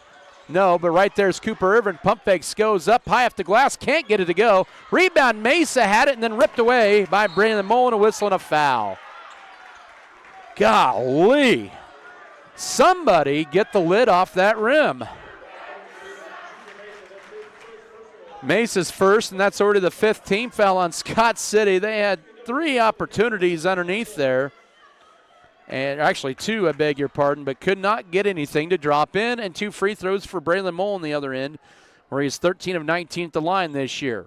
Free throw is good and makes it a 49-37 game with 4:31 to go. The field goal drought continues for Scott City, a full 8 minutes and 10 seconds here. And the second free throw, no. And the rebound into the hands of Avery Radke. He has 7 rebounds, but only 4 points tonight, a season low for him. Driving in is Steckline, but he traveled. That'll be turnover number 10. When it rains, it pours here. Back in will be Mickey Gossman in for Brody Steckline, who will exit with 4 fouls and 4 points. All those points coming in the third quarter, but foul trouble has bitten him tonight. Scott City applied some full court pressure. They need to get another defensive stop here, but they need to get some points on their end and get a field goal. Mole with it, 4:13 to go, 49-37 Goodland. Scott City's field goal drought approaching 9.5 minutes. It's been a 19-2 run as well. Make that 19-3 run for the Cowboys. Right corner, Sheldon will fire a 3 and will be short on it. Boy, Scott City had 2 right there to rebound it, but in the hands of Metzger in the run. Now to Cooper Irvin. Pump fakes in the paint, flips it behind him. Mesa turns down the 3, lets the defender go by him, and he can't get the 3. The ball ricochets off a Cowboy, and he got away with a push there, and the rebound, Scott City. Can Mesa hit this one? Finally! How about that? A Beaver 3, 49-40 with 3:34 to go as they go 9:07 in between field goals and a timeout on the floor. Taken by Scott City. It is a 30-second timeout with 3:34 to go. So Mesa had a couple of looks from 3. And finally, 49-40, Scott City pulls to within 9, but can't go 9 minutes without a field goal against the number 6 ranked team in 3A on the road. Here it's Goodland has opened up a 49-40 lead. Basketball tonight brought to you by Pokey Feeders, Precision Ag and Seed Protect Spraying Service, Our Brothers Auto Body Mechanic, Richards Financial Services, Iron Insurance Partners, Roto Mix, Scott City Eye Center, Scott City Pharmacy Giftologist, Scott Community Foundation, Scott County Abstract and Title, Scott Cooperative Association, Scott County Hospital, Scott County Record, Scott Pro Security, State Bank Sharp Shooting Supply, Spencer Pest Control, State Farm Insurance, and Stevens Veterinary Services. Holcomb defeated Colby tonight on the road, as the Longhorns are now 6-0. They'll be coming into Scott City with that record on Friday night. That was a 67-58 win.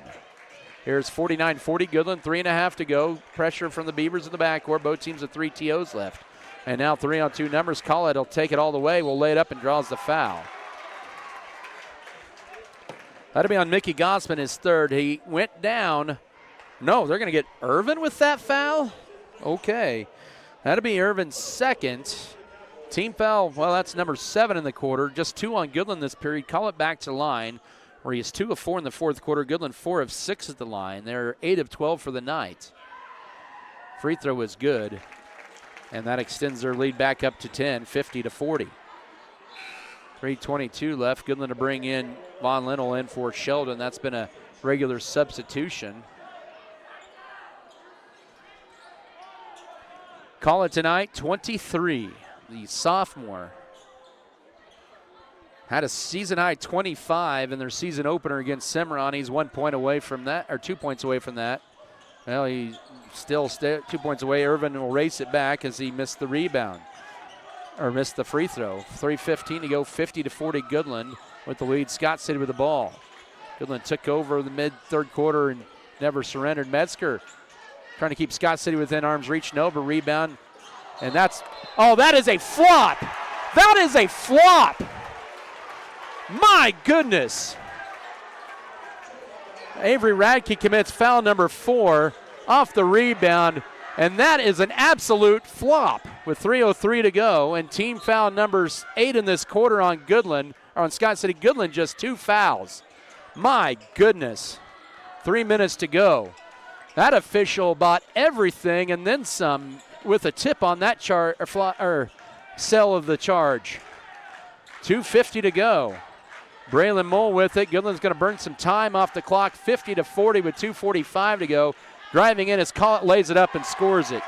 52-40 with 2:39 to go. Scott City races back the other way. Metzger with it, looking to lob it in. Now he has the dribble out high around the perimeter. Left side, it goes over to Mickey Gossam. Bullet pass. Irvin turns down the deep three. He'll drive thin, loses it. But right to Mason in the right corner. Skips it to Metzger. He'll try a three. That's going to be rimming off. Gossam the rebound and the putback. He has 6. 52-42 with 2:12 to go. And a good rebound and putback for Gosman. His 6 point and his second rebound. Scott City only 3 threes tonight. That's been kind of the difference here. And Goodland will get it tipped out of bounds with 1:57 and 16 to shoot. That was the flop among flops there that Scott City could not get a break. On with 1:57 to go as Brody Steckline checks back in with 4 fouls for Mickey Gosman. Avery Radke also with 4 fouls. 52-42, Goodland with the lead in the basketball. They're a good team. They're going to get tested this weekend. And now underneath, here's a layup shot too strong and a rebound in the hands of Steckline. He has his 3rd board of the night. In transition, Metzger, oh man, he can't get the rebound. Steckline, or layup, I should say. Steckline gets the board. Mesa turns down the 3. And it goes here. Steckline, a nice touch on that shot. He has 6. Timeout, Scott City 62-54, 1:37 to go. We'll come back in a minute. This is Beaver basketball. Great Western Tire of Scott City is available for tire repair and replacement, oil changes, tire rotation, balancing, alignment, and bulk fuel delivery to keep your equipment going. They also offer 24-hour emergency service calls.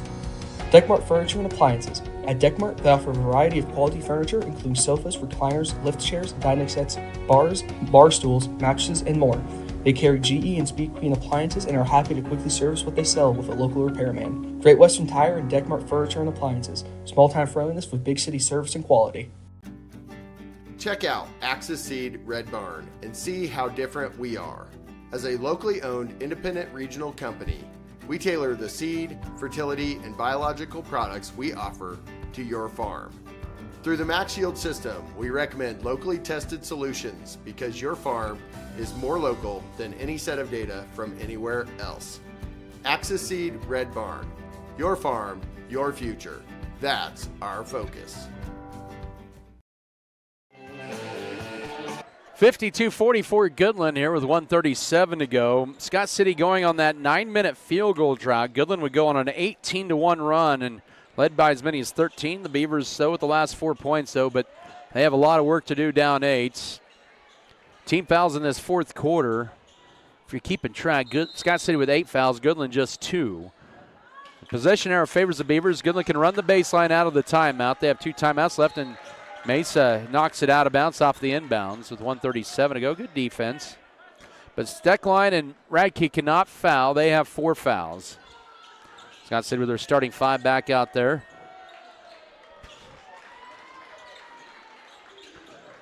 Holcomb comes to town as the gauntlet of the GWAC for Scott City before Christmas here on Tuesday this week. And now lay up and score. Call it with a nice move. He has 28. Make that 27. 54-44, 1:24 to go.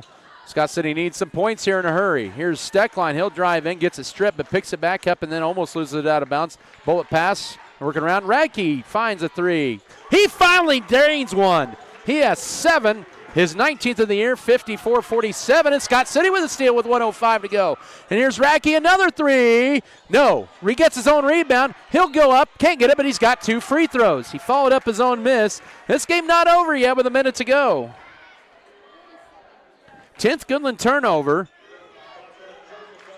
Oh, now Joseph Von Lintel fouls out with 2 points with exactly 1 minute to go, and then as I talk about the Goodland student section saying the dumb chant, you can't do that, the Scott City students there say that too. I was burned on that by one particular individual a year ago One free throw coming up here for Radke. He hits that. He now has 8, 54-48. 1 minute to go. Second free throw coming up. So Radke in the last 11 seconds has doubled his point total and has the last 5 of the game, and Scott City to within 5, 54-49. Final minute of this one, they almost force a turnover, and they will. Goodland loses it out of bounds. Back-to-back Cowboy turnovers with 55.7 to go. This game not over yet. 55.7 to go. 54-49 is your score. Scott City down 2 possessions into the front court here. They're on a 5-0 run here over the last 30 seconds. Irvin drives in. Oh, he throws it wide, but it's saved to Metzger. He'll kick it to Mesa. Here's a 3. Oh, no. Rebound tipped around. Metzger had it, lost it, and it's picked up by Goodland. Oh, man, that would have been something else if Metzger would have hit that 3. Goodland with it. Scott City pressure in the backcourt with 30 seconds to go. That's a 10-second violation. There's 23 to shoot in the backcourt. 12 seconds ran off the clock. That should have been a 10-second violation. A timeout on the floor taken by Goodland. It's a full. We'll keep it right here. That should have been a 10-second violation. There's 23 on the shot clock. They did not get it across half court. With about 30 seconds to go here in the game. 54-49 is your score. Oh, they missed that. Goodland has 2 timeouts left. Scott City has 2. The Beavers have 2 30s left. Goodland has a full and a 30. Possession arrow favors the Beavers. But there's 23 on the shot clock. So if they're still in the backcourt, there's 12 seconds left or run off the shot clock. That's a 10-second violation. Am I wrong?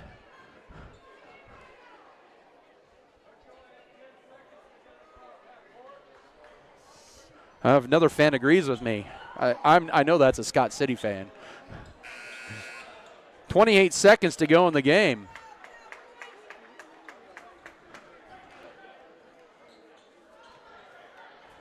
All righty, we play on.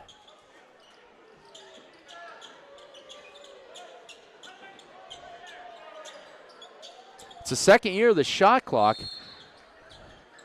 28 seconds to go, 54-49. Goodland on top, and Mesa has to foul, and you foul their best free throw shooter, but you had no choice.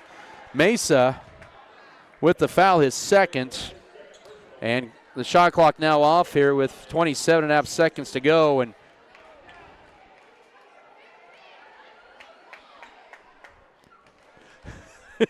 two free throws coming up for Collett. He's been 3 of 6 in the fourth quarter. He is 7 of 10 for the game at the line and make it 8 of 11. It makes this a 55-49 game with 27.5 seconds to go. It's back to a 6-point game. He has 28 points. That's a career high for him, and he's just a sophomore. He's going to give the rest of this league nightmares for 2 more years. Second free throw also good. Makes this a 56-49 game, and more importantly, a 3-possession margin here with 20 seconds to go, and Scott City almost turns it over. Metzger with it up top to Steckline and out of Mesa. Scott City can't afford to waste more time. Here's a 3 for Mesa. No. Rebound Goodland, and that'll about do it here. And a foul with 9.5 seconds to go. Scott City's going to look at this game and look back at that 9-minute field goal drought where they only scored 1 point in 9 minutes. In a 7.5-minute stretch, Goodland would outscore Scott City 18-1. That's the difference in the ball game tonight here. That second foul was on Metzger, but already their 10th foul in the fourth quarter. Just 3 on Goodland this fourth quarter. 2 more for Collett, trying to make it a 30-burger. He won't make that right here. The defense was there tonight for Scott City. Goodland's going to be held to their season low of points. Just the offense couldn't keep up in the second half. 9.5 seconds to go. Actually, he has 29, and he missed that free throw. Rebound, Scott City. With 4 seconds, and it's going to be, or not a bump. He went over and back. He was bumped, but that's okay. Don't call that. Turnover number 12 with 1.8 to go. And that'll be all she wrote. Oh, yeah, you can't do that when you get bumped into the back court. 1.8 to go. Goodland's just going to hold it. Saucedo, and that'll be at 56-49. Goodland wins this one. And they have their longest winning streak over Scott City in the last 30 years at 4 in a row.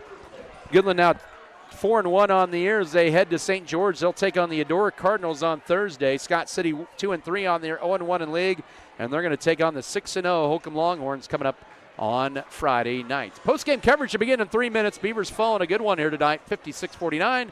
This is Scott City basketball.